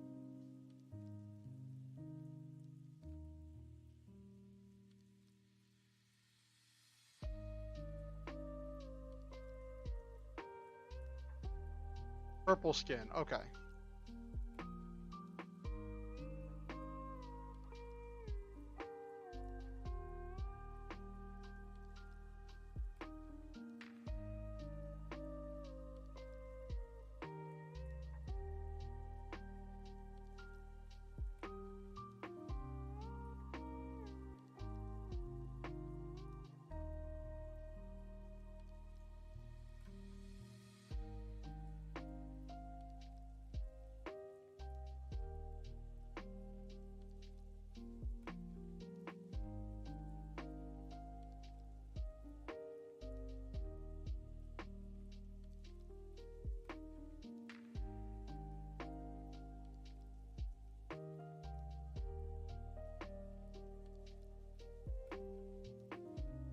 Did I call him Grand General Omni? What did I call him?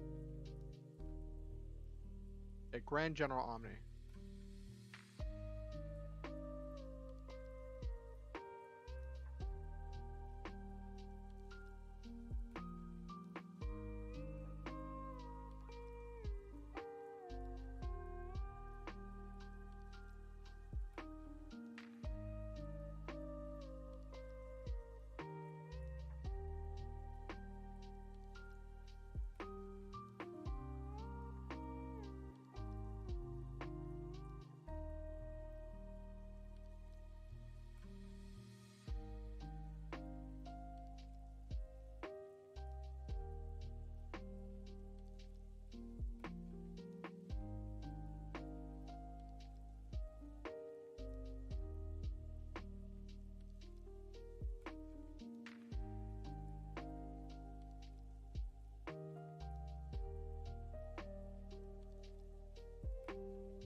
Wrote down what these tactics were. Let me see.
How do you spell snuck?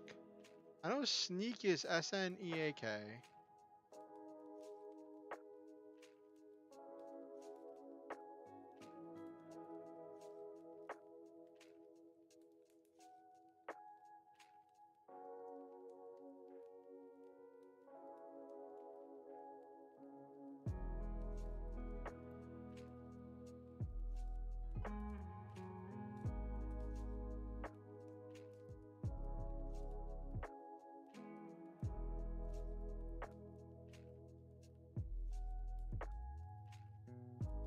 Okay, so snuck is an irregular verb. Okay.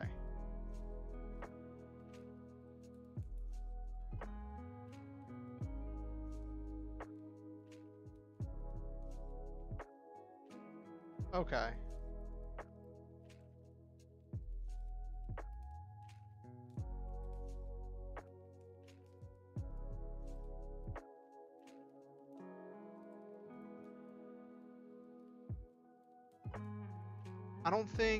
I don't think you would use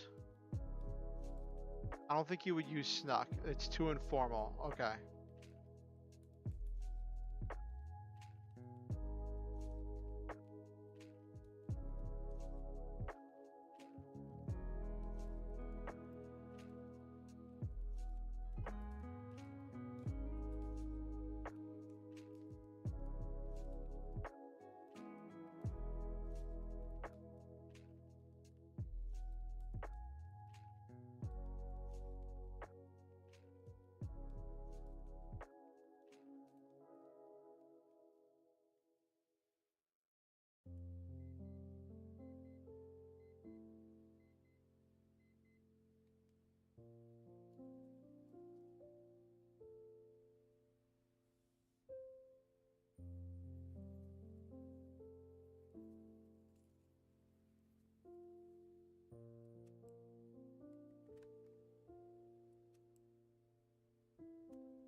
So this is where we're introducing the new enemies, generals, that are um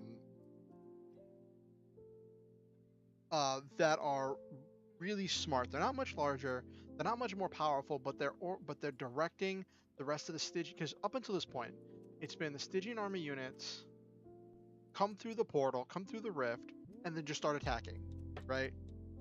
Star Hunters show up, and whatever the Star Hunters attack will fight back. And the ones that the Star Hunters aren't actively fighting will continue raining destruction down on innocent civilians. And what's happening now is new bad guys are directing I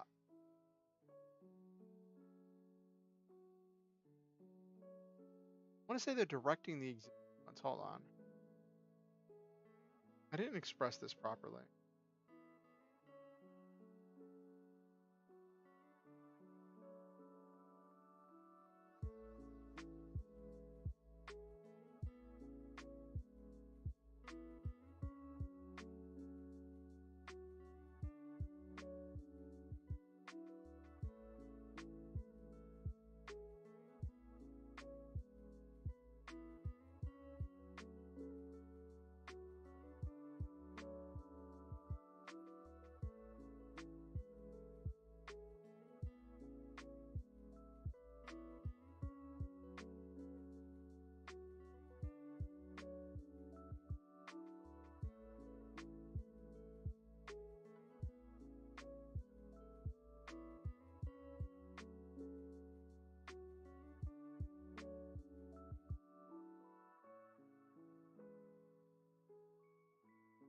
This is kind of funny because these tactics are really simple, so it's not really any kind of big tactics. But for the Star Hunters, this is advanced tactics, which is kind of restricted by the fact of my own limited tactical understanding, and it's applying tactics to super robots.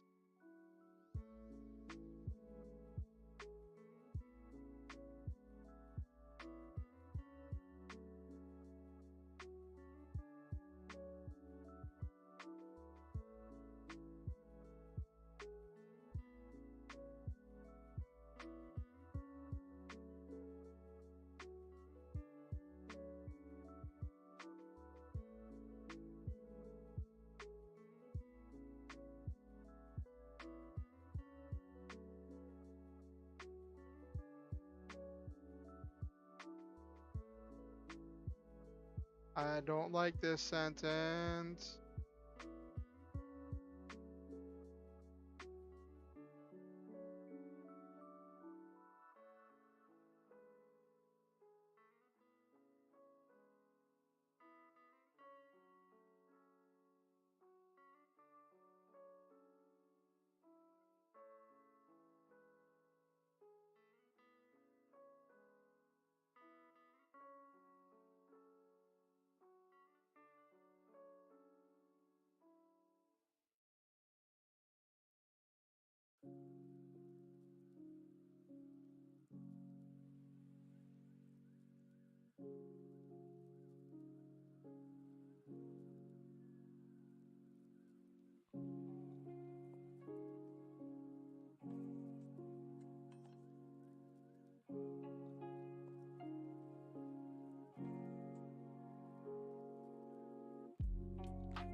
Okay.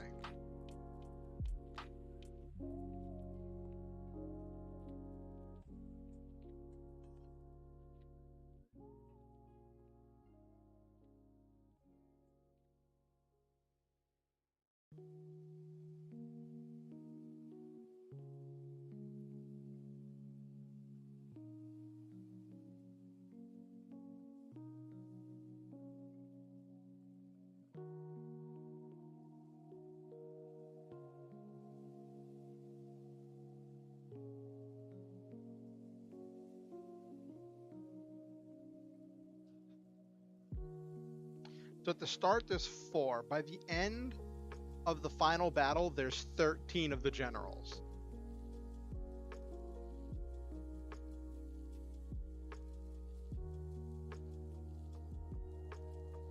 What did I write for this?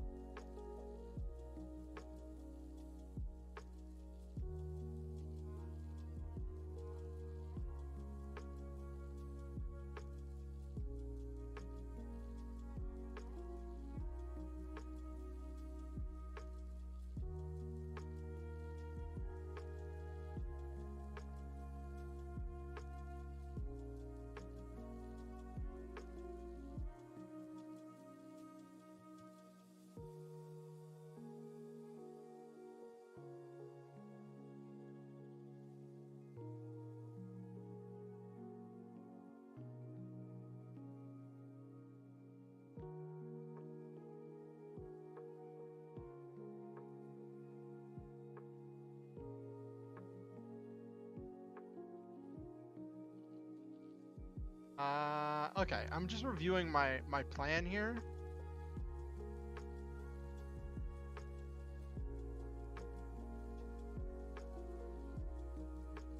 Make a note.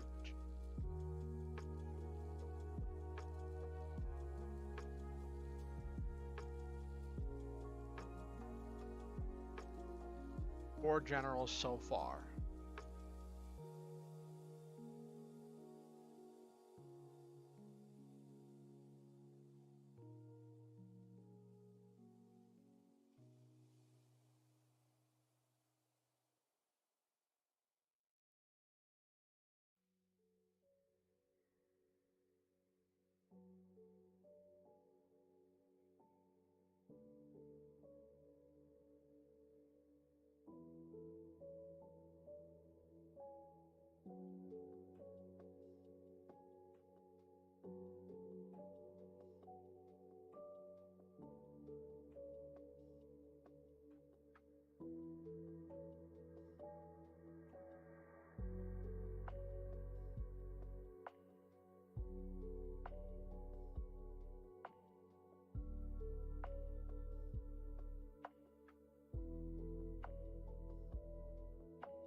might rewrite the climax of this because it is kind of dark, and it ends kind of with the Star Hunters kind of losing.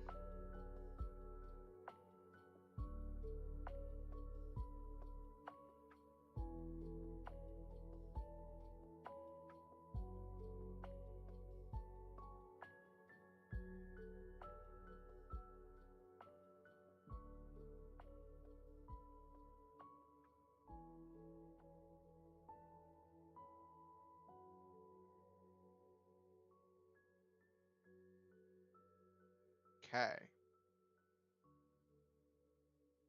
So we've just dropped this big bomb of information where Omni just shows up and says, "Hey, yeah, stuff's screwy. Giant giant red flag here. Enemies are retreating and coming, and their attacks are losing all patterns."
So after hearing about this vast change in strategies, right? Orion tries to see the silver lining here, and he says, "Hey, this might not be all bad. This might mean that the Stygian Fury is admitting that it's losing, and is trying new tactics to desperately grab control of the war. And if we can adapt and we can make it through this, then we might be one step closer to forcing the Stygian army to surrender."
And this is where like it finally comes full circle. Where like Orion was the rough trainee, the rugged new guy, right? But Omni admits Orion's is one of the strongest star hunters they have, and that Orion has one of the best chances to actually take down one of the generals.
Okay.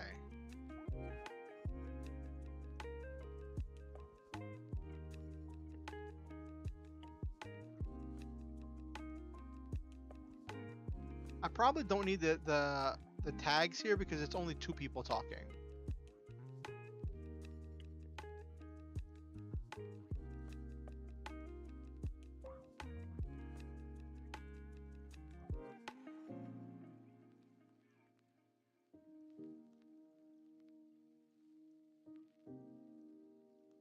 I'll deal with that later.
Okay.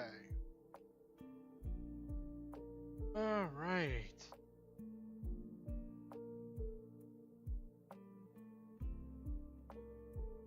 Sad walking away song from the Hulk. I guess I could see that, Silva. I guess I could see that.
I need to come up with a name for the transportation device that's not just transporter.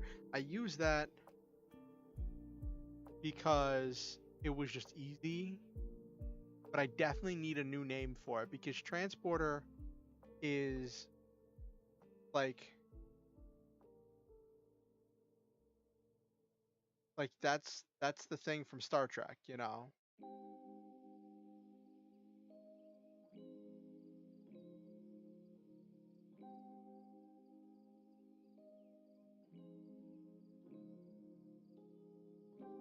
Also, it was the movie with Jason Statham.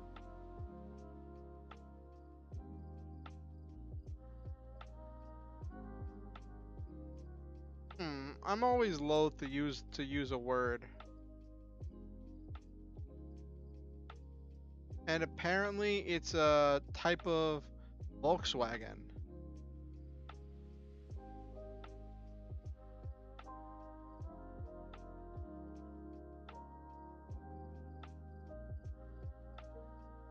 It's funny, when I Google transport, I don't see anything about Star Trek.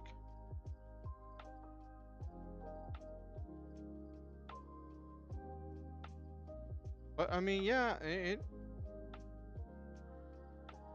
yeah, there probably isn't.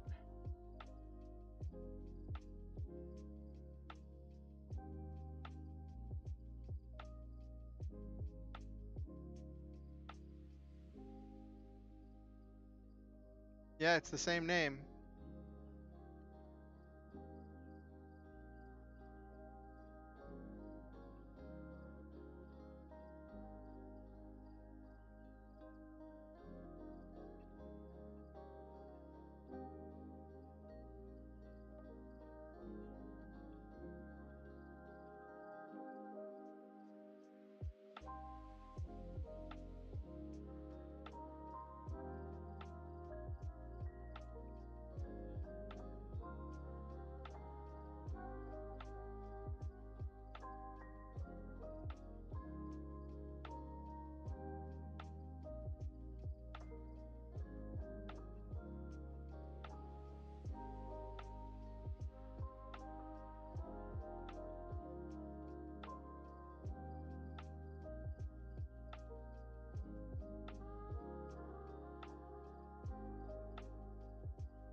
I know Geary hit some big milestone, and I think Geary went on some kind of a fishing trip with Kason. Is that what you're talking about, Silva? The like fishing trip? Yeah, I know Geary, and I think Onibro went with her.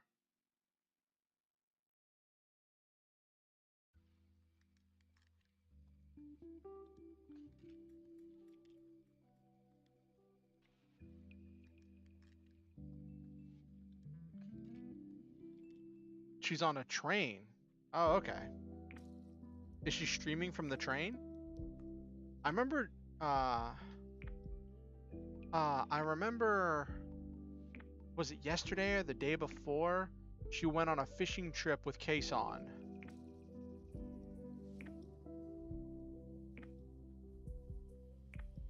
Yeah.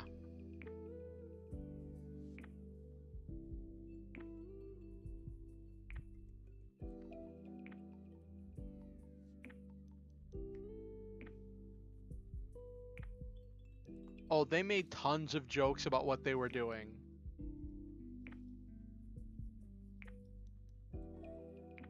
Like there was tons of dirty jokes.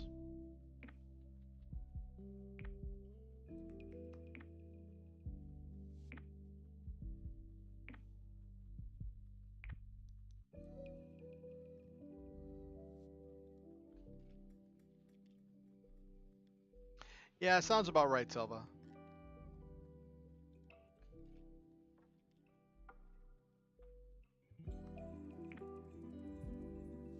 Mhm.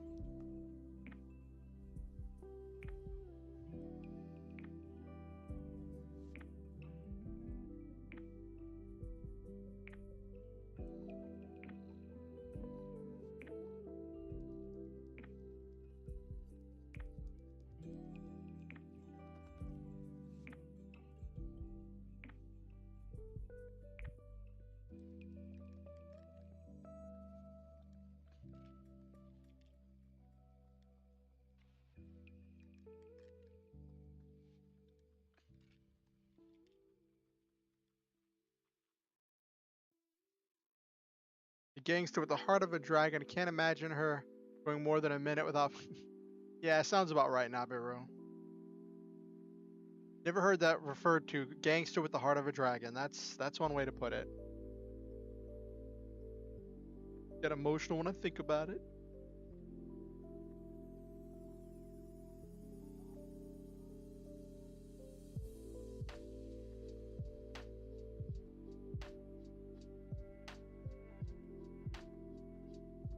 Of course not. She doesn't do anything like a perv.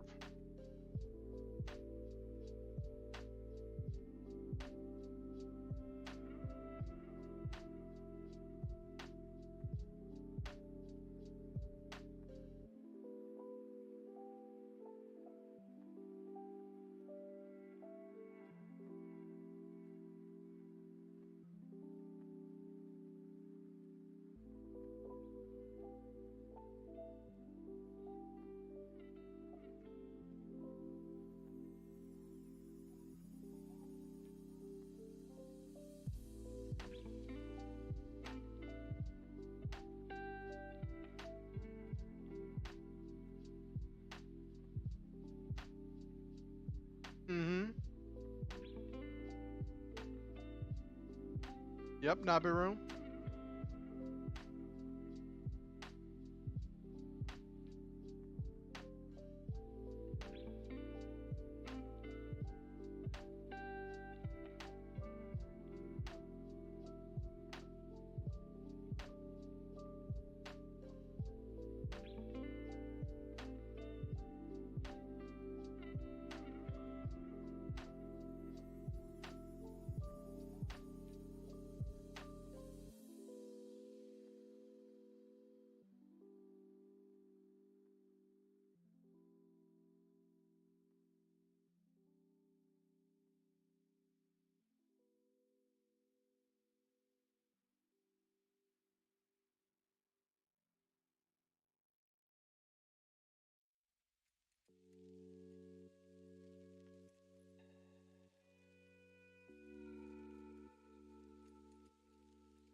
think we're about halfway through the chapter.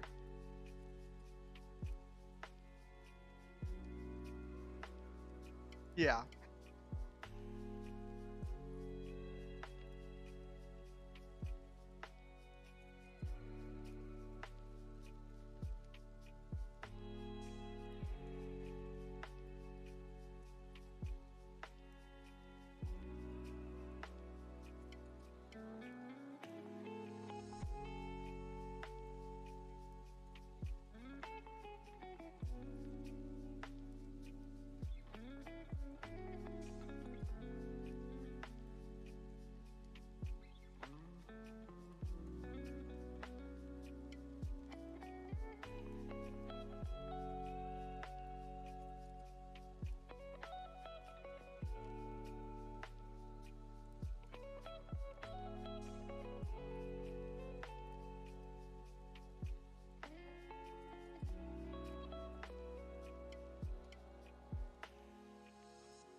Okay.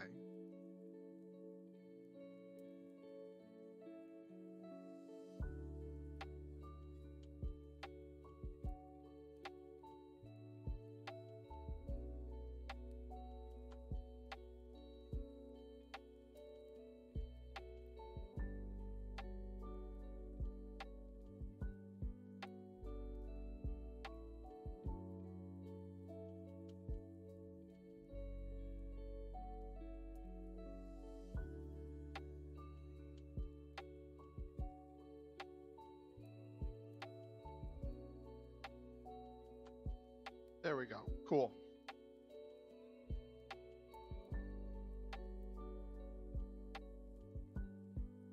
How many words are we up to?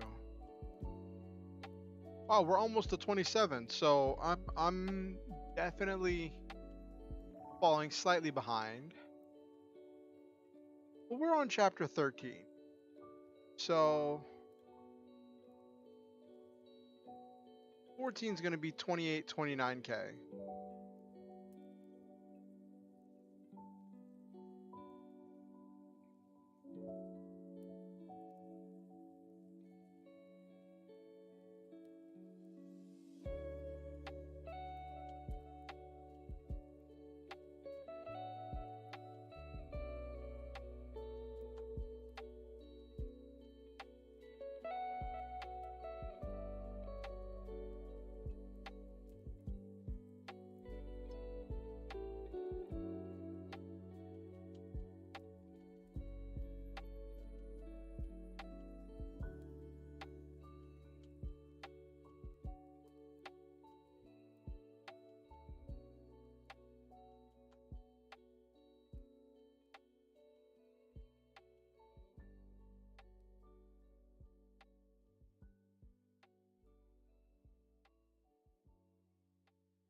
Okay. Probably spend a couple hundred words describing the meditation scene.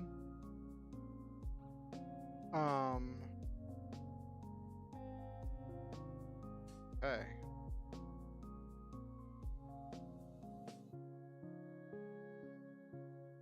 How many words did we get done today?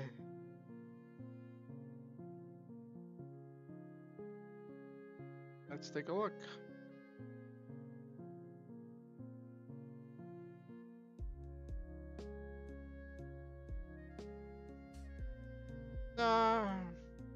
Just shy of 1800. Not the 2000 I was looking for, but definitely a strong start. And I'll get more words done after stream.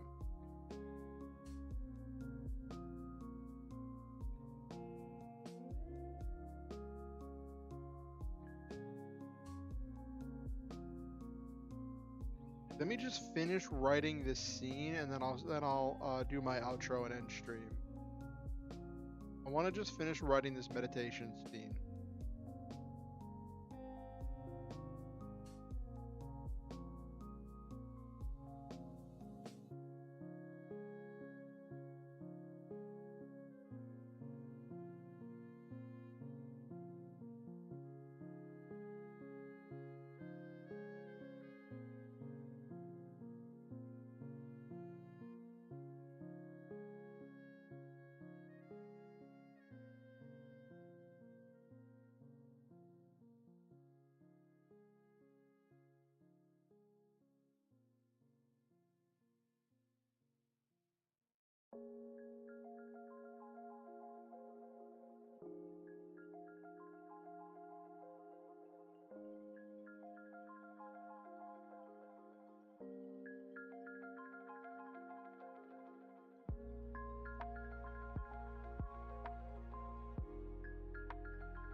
Hey, Okusen, so were you,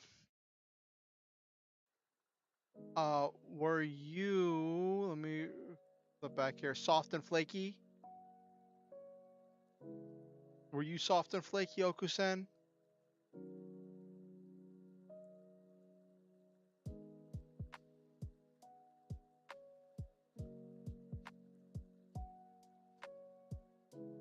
That's funny. You have a computer at work, or are you just logging in on your phone?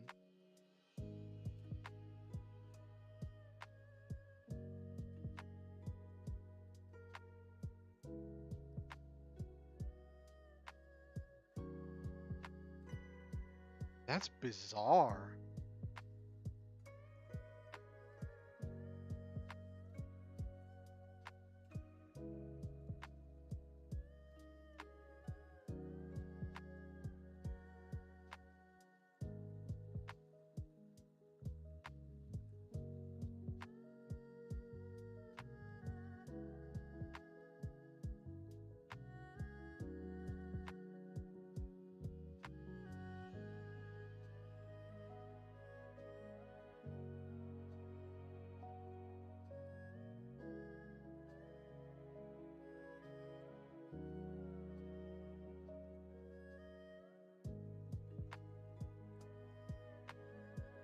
That's interesting, Okusen.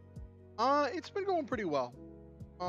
We've been getting a lot of chunks done in the lore novel. I still need a name for the lore novel. Currently we're on chapter 13. I want to have chapter 14 done by the end of tomorrow, because chapter 14 is the exact midpoint of the story. Oh, that's interesting. Yep, a wild Okusen has appeared, Silva. Um, and so tomorrow is the last day. Yes, capture them with a Pokeball so they don't escape. Uh, Tomorrow is the last day of National Novel Writer Month, and I want to have my novel at least halfway done. Uh, by the by the end of the month, so that way I could say, all right, I have like, I didn't get all the way to 50,000, but I have half of it.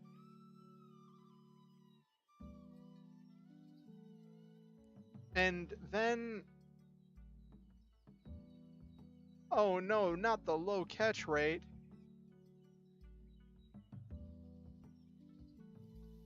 Um,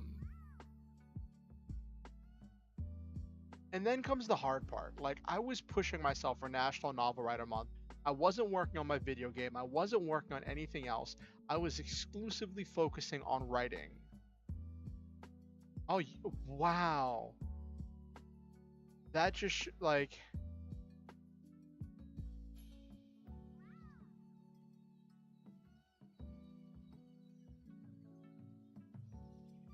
So we've got Nabaru catching Silva, Silva catching Okusen. But that just shows that Silva must think that Okusen must think you're a really great catch. If Silva's willing to use a Master Ball on you, Okusen, you must be extremely rare.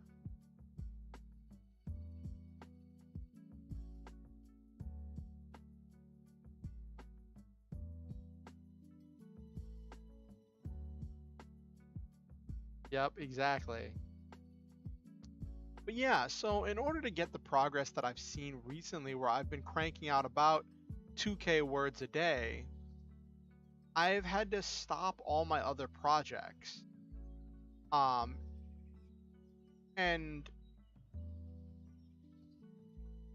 there's part of me that wonders, is it possible for me to find some way to sustainably maintain that pace?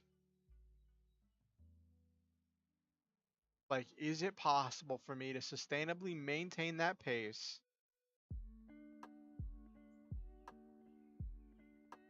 Oh, the GS ball. Wasn't that featured in the anime and nowhere else?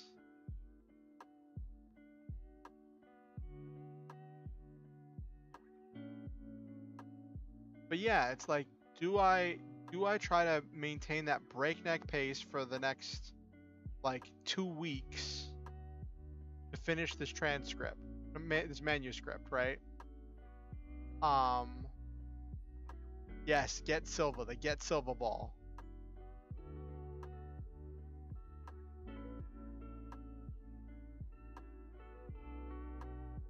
And that also reminds me, I don't have a title for this lore novel. Like, it's essentially a self-insert fic, but I'm just like, don't have a title. National Novel Writer Month ends tomorrow. Tomorrow's the last day of the month.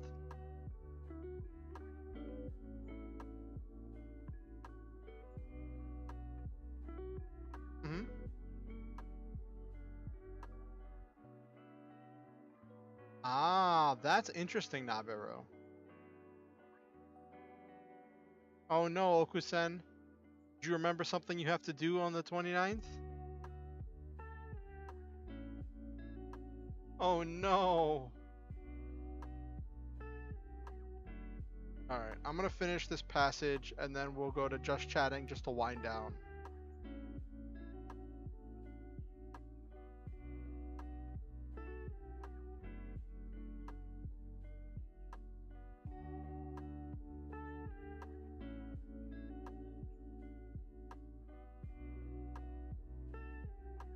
Just Vtuber Lore novel or my National Novel Writing Month project.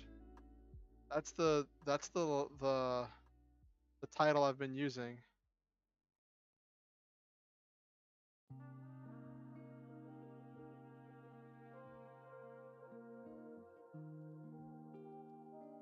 This is my turning my Vtuber Lore in.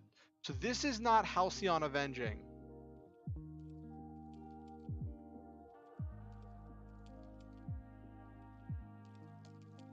Yes, NaNoWriMo. NaNoWriMo.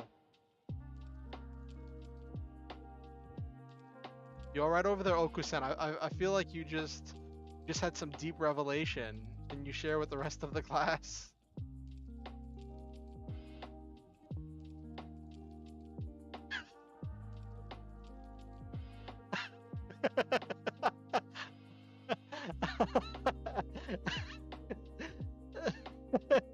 National Novel Writing Month.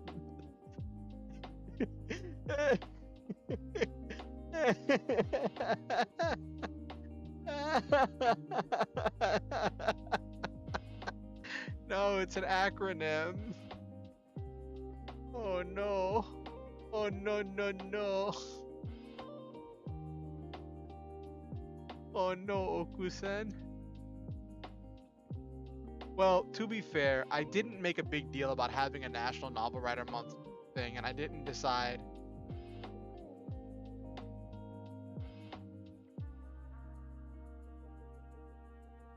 I didn't really decide I was doing a National Novel Writer Month project until halfway through the month. So that's why I feel like, since I didn't start till halfway through the month, it's okay to end the month with only half of a novel done.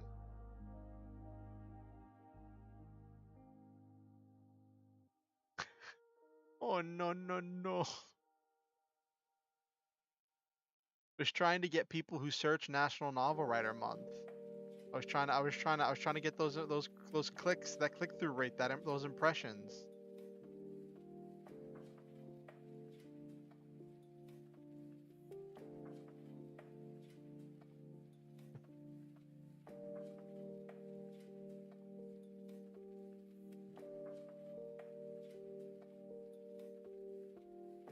Oh no.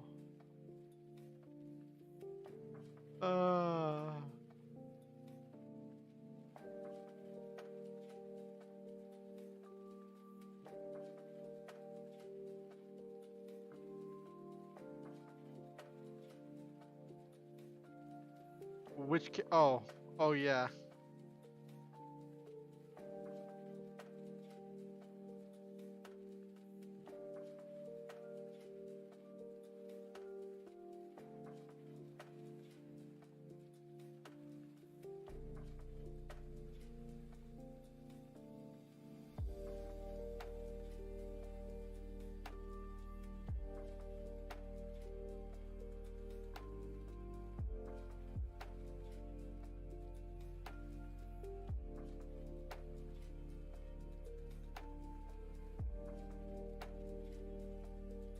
Yeah, it's been fun, Okusen.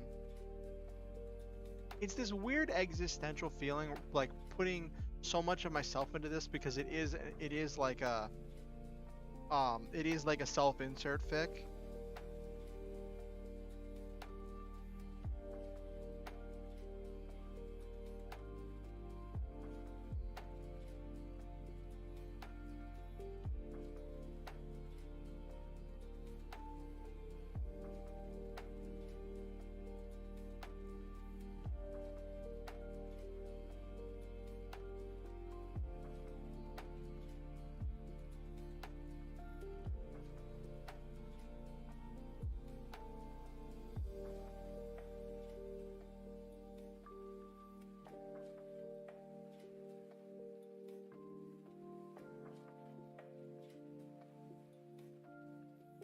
But it's funny, I've only written like 3 actual mecha fight scenes.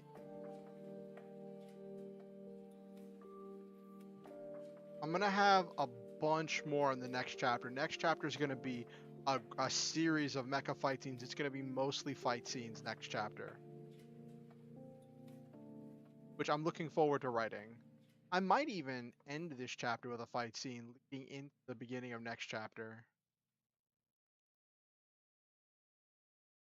Uh, actually, hold on. Let me look at my notes. I gotta say, a big lifesaver has been the 27. Mhm. The 27 chapter outline has been a huge lifesaver for me as it's helped me break this down into smaller parts and always know what I'm supposed to be writing, which has helped the words flow a lot better.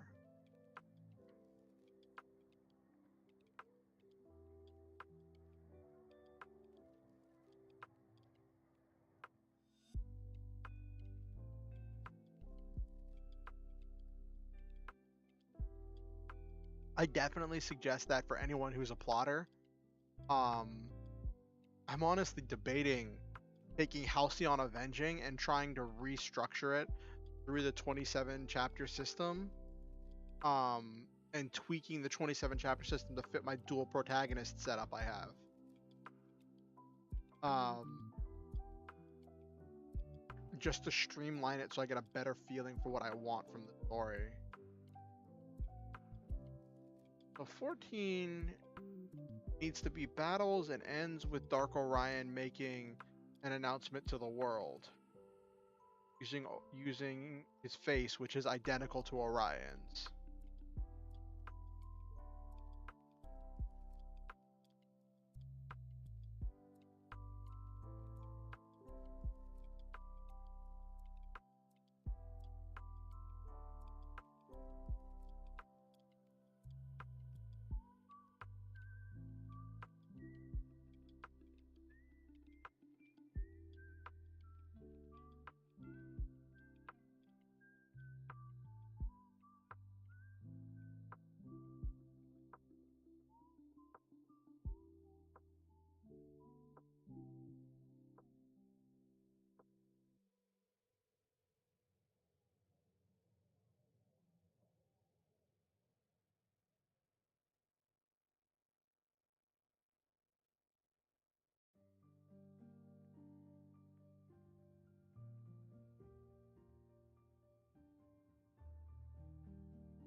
Oh, that's cool. So I guess Okusen, my question for you as a writer, would you consider yourself a plotter or a pantser?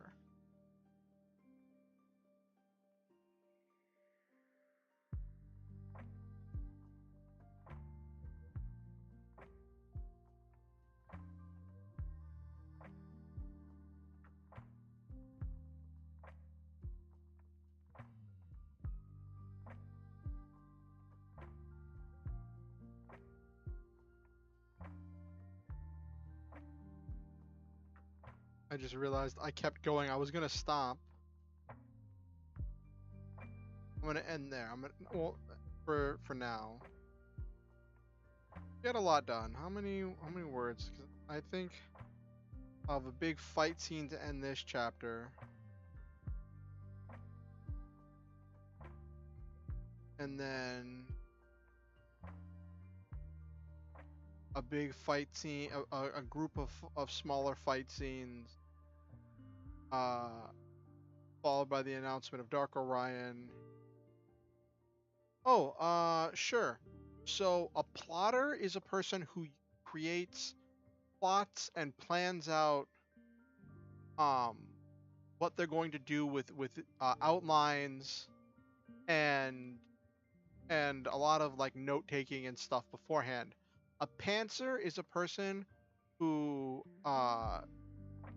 who flies by the seat of their pants, doesn't make an outline, or if they do make an outline, it is the barest imitation of an outline and just makes it up as they go along. And one of the things that's been really revolutionary for me to learn is that in the writing community, being a plotter and a pantser are both seen as equally viable. It just depends on the person. In the writing community, which I've been very lucky to get involved with. As I've been following these authors, I've seen some of them follow me back, which is just like really huge for me. Like seeing these big authors follow me back. But I've tried not to make a big deal out of it. And when I was in school, I remember being taught that you needed to make outlines for everything. But then learning that for some people, they just don't, or if they do make an outline, it's a really simple outline, and they can just go. So you're very much a pantser. So that 27 chapter outline probably wouldn't even do a whole lot for you if you fly by the seat of your pants. Or you might need a simpler outline. Because the 27 chapter one is extremely detailed. Ah, great.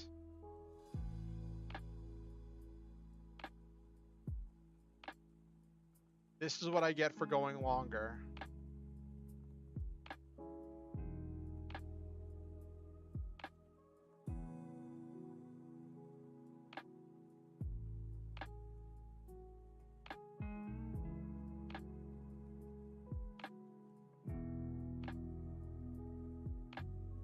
Alright.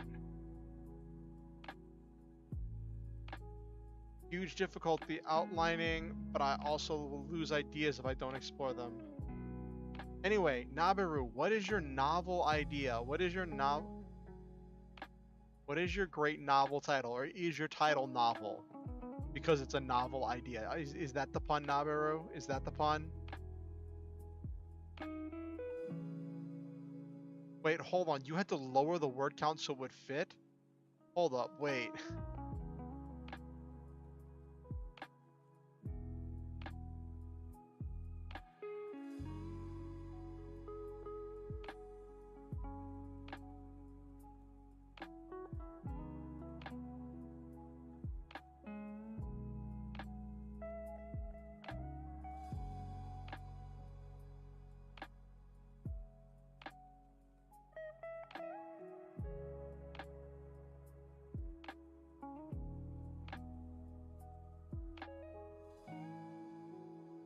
Alright, I'm scared. I'm about to see something.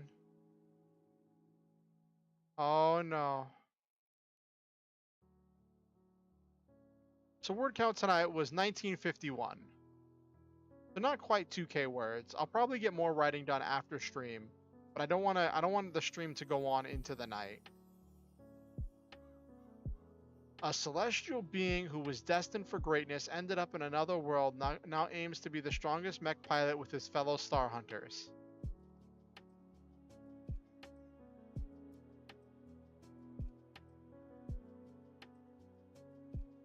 It's a light novel because it's about star hunters who get their powers from starlight. Oh my.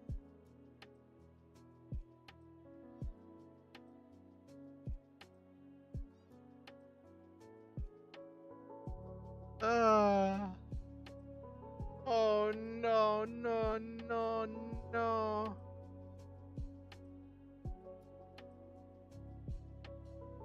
Not the light novel. Anything but the light novel.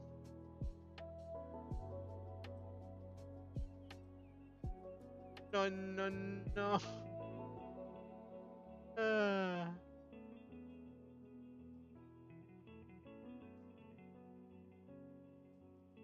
Anything.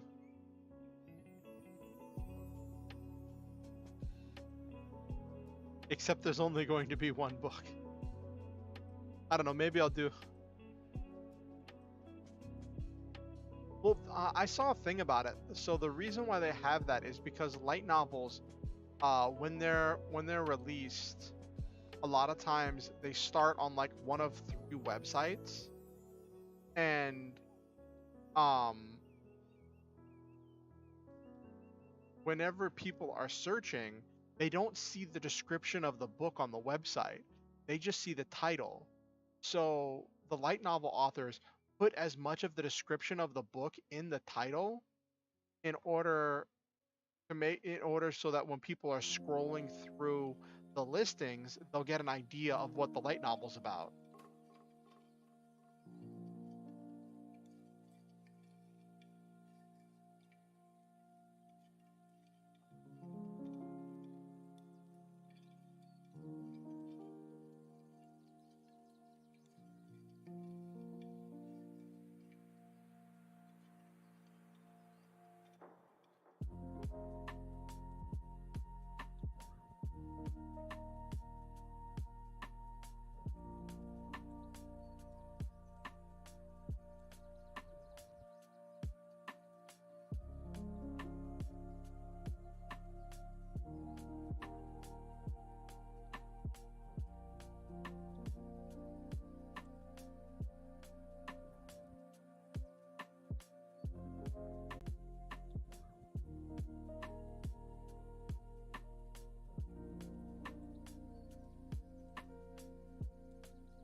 I remember being in high school and having to read High School DxD on a wiki page because apparently the story is actually good in the light novel. Oh no. It probably could be shortened to the strongest mech pilot is a celestial for anime. Because anime is like messing with titles. Yes, they do. It's been 3 years since the last volume of Shield Hero in Japan. Oh no. Then I'd have to come up with a plot for like the rest of my story. I'd have to come up with like ongoing stories. Like this story ends with me becoming a VTuber.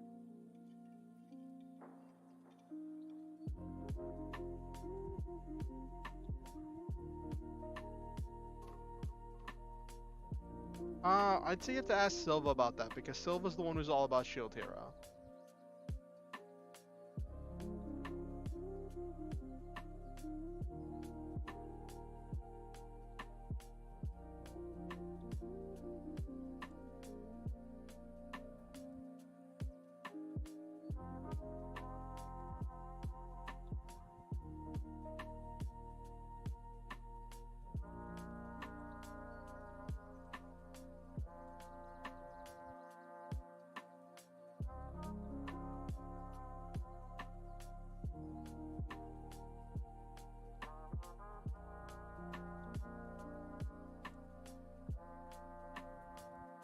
Oh no.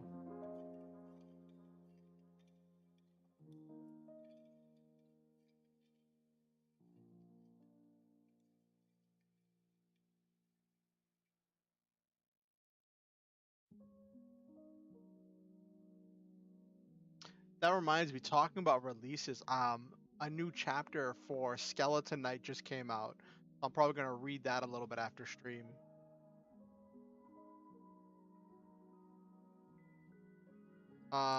The different types of Shield Hero. The easy mode of Maple, both furry, hard mode is now Fumi Shield. Masha of Fate, Meat Shield Mass is Dart. Oh goodness, Nabiru.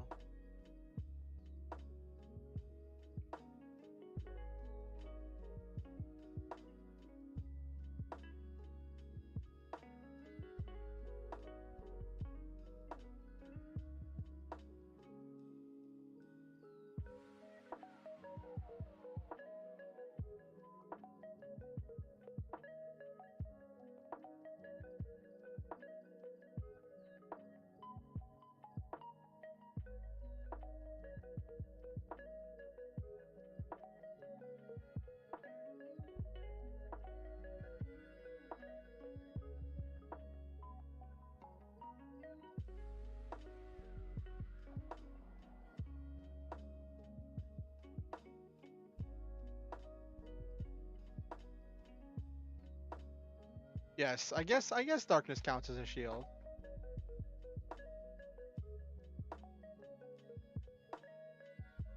You were upset when the end of season 1 was an actual story instead of just goofs.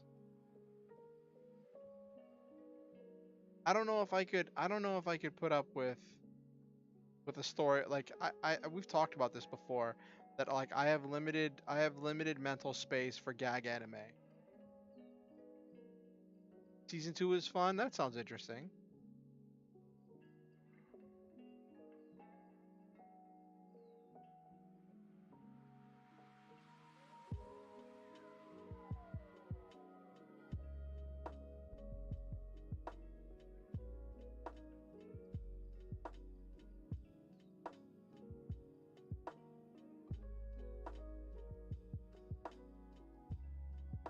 Ultimate wall with the highest endurance just can't hit anything.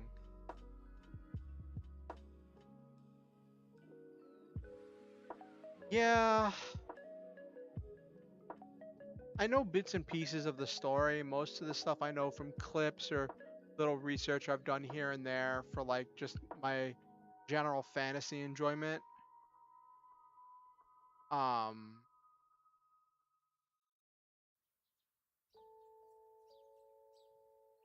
so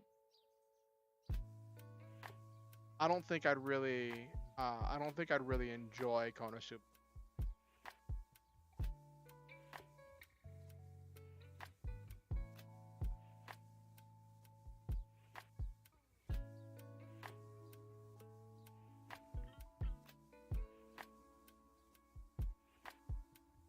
Yeah, they do mock everything.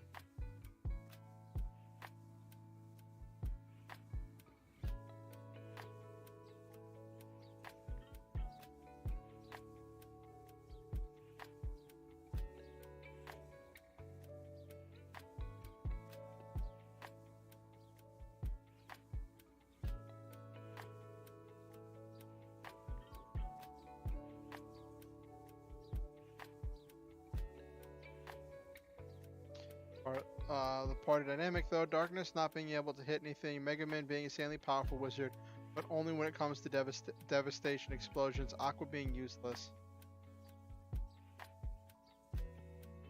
Okay, that sounds interesting, Nabiru.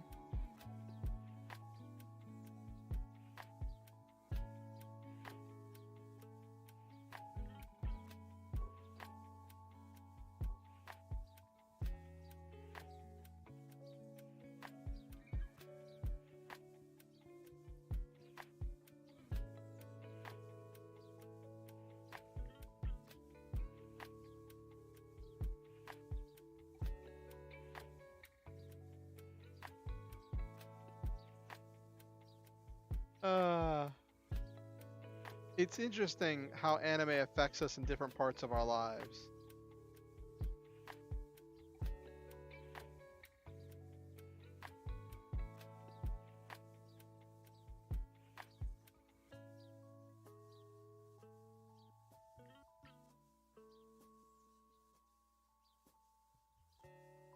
She's just an idiot. She's the only one clearly able to revive others and has OP water skills, but she wants to be DPS instead of a healer. So she keeps trying to do things she can't do.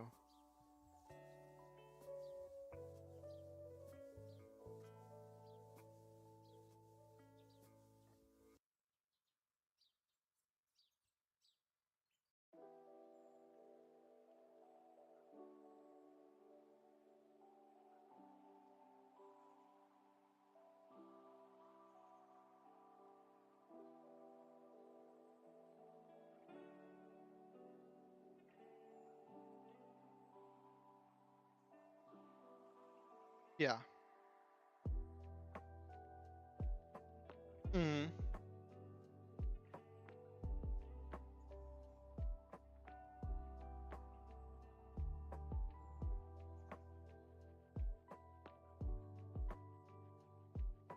Isn't he? Uh, I can't now. I can't remember his name. Let me look it up.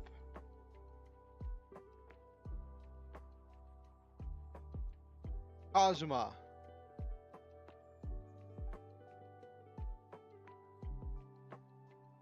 Yes. Kazu trash.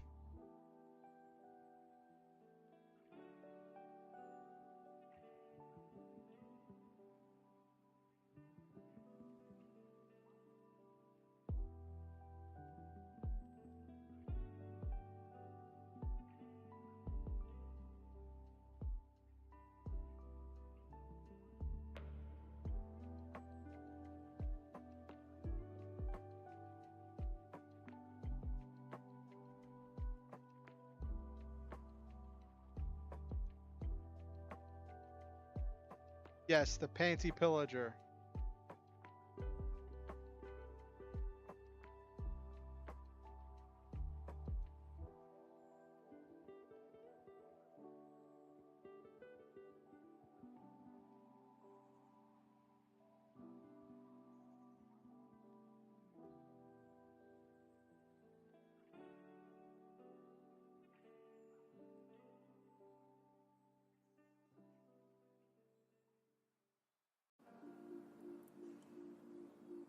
Lala Tina. Isn't that Darkness's name? Isn't that like part of the thing where that's like Darkness's secret name?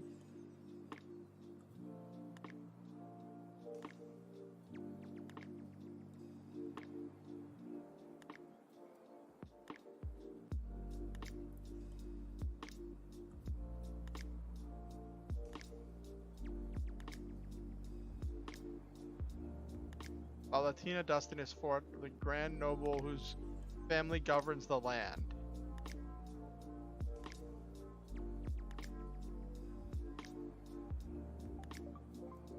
Yeah, Lalatina Dustinus Ford. I have an approximate knowledge of many things.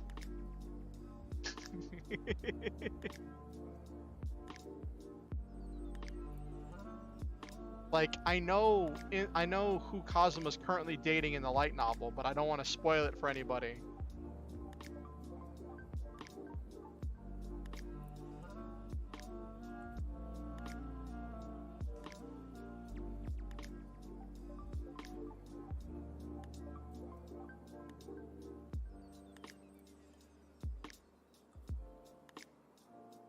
Yes, it is.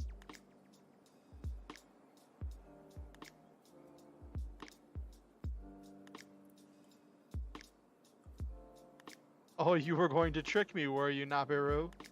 I have predicted your predicting!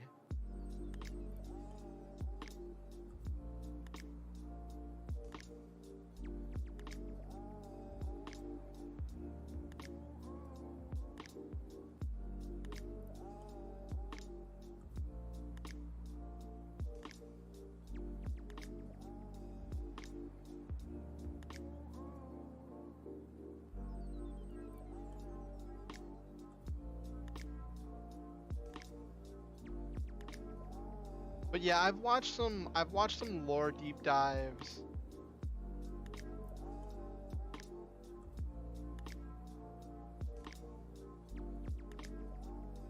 Good night, Silva. I'm gonna be ending stream here soon anyway. Thanks for sticking around. I know you're probably tired from your crazy schedule and all of that overtime. It's always a treat having you, Silva.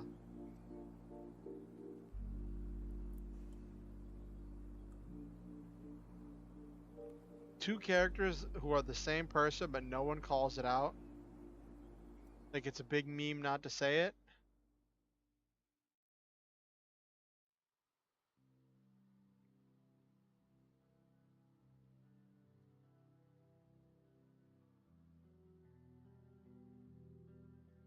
Well, I mean, I get that like real life stuff has to come first. So, like we're going into Christmas season in December. So like I get it. I get that life gets crazy.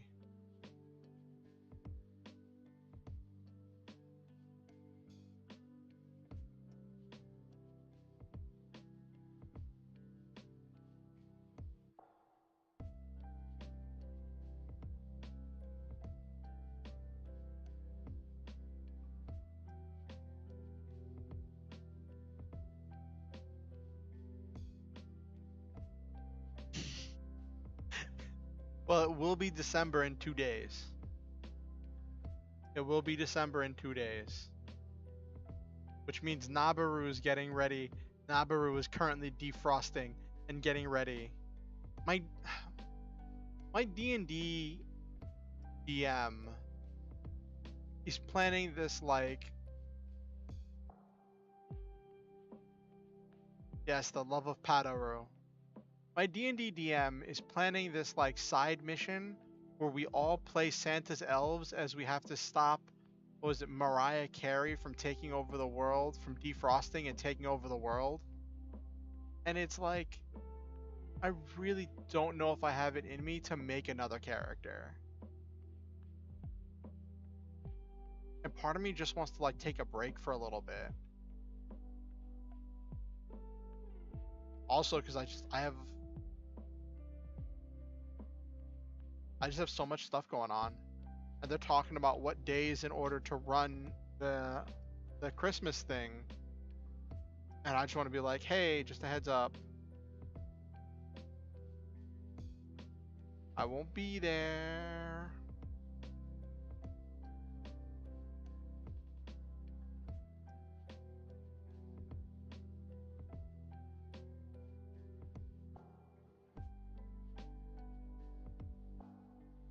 Yeah.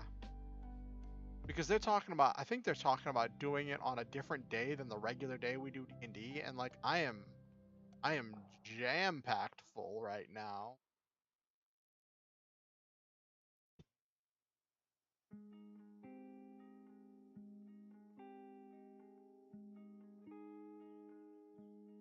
But also playing could be kind of fun.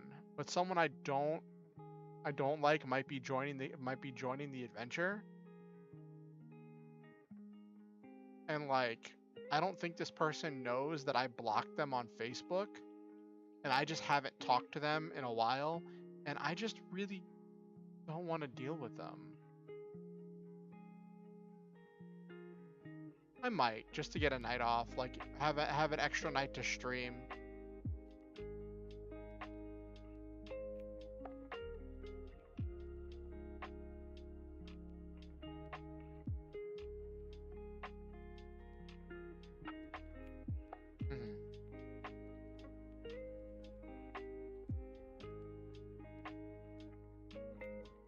Anyway, let's end tonight before it hits midnight over here in the EST. I want to say to Okusen, Nabaru, Silva, who else showed up? I know it was Okusen, Nabaru, Silva, Soft and Flaky, and anyone who lurked today, or anyone who watches the VOD later. Yes, you showed in the form of Soft and Flaky. I want to say to all of you that I love each and every one of you. All of your sides and forms and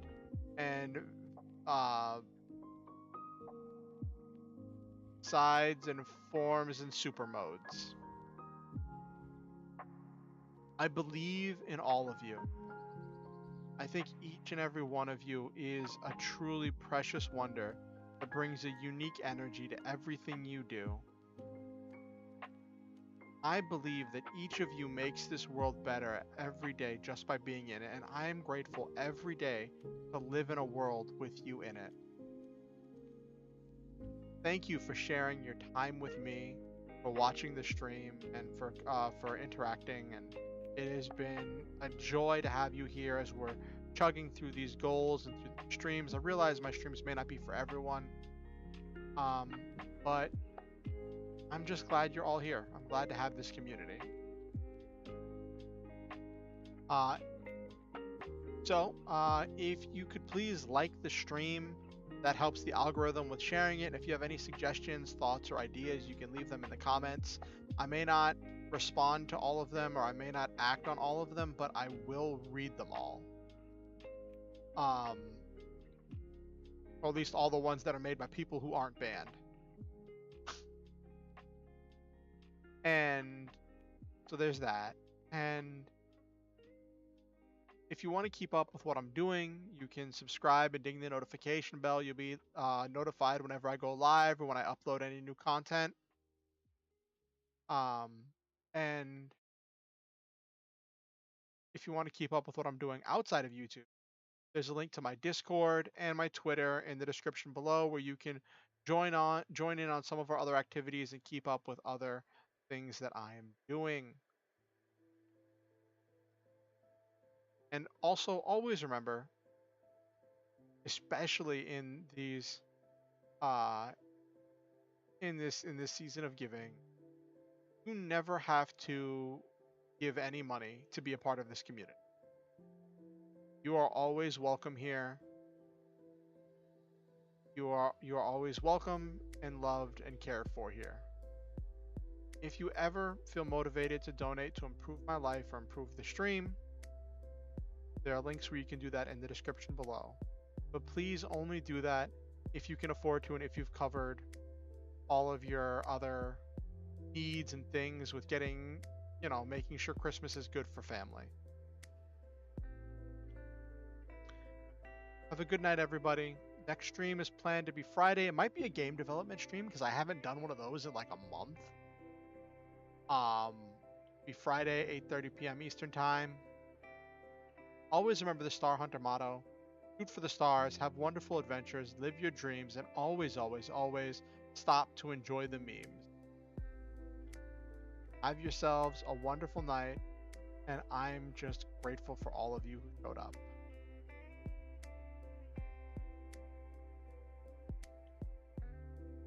Yes, thank you for the stars and hearts, Okusen.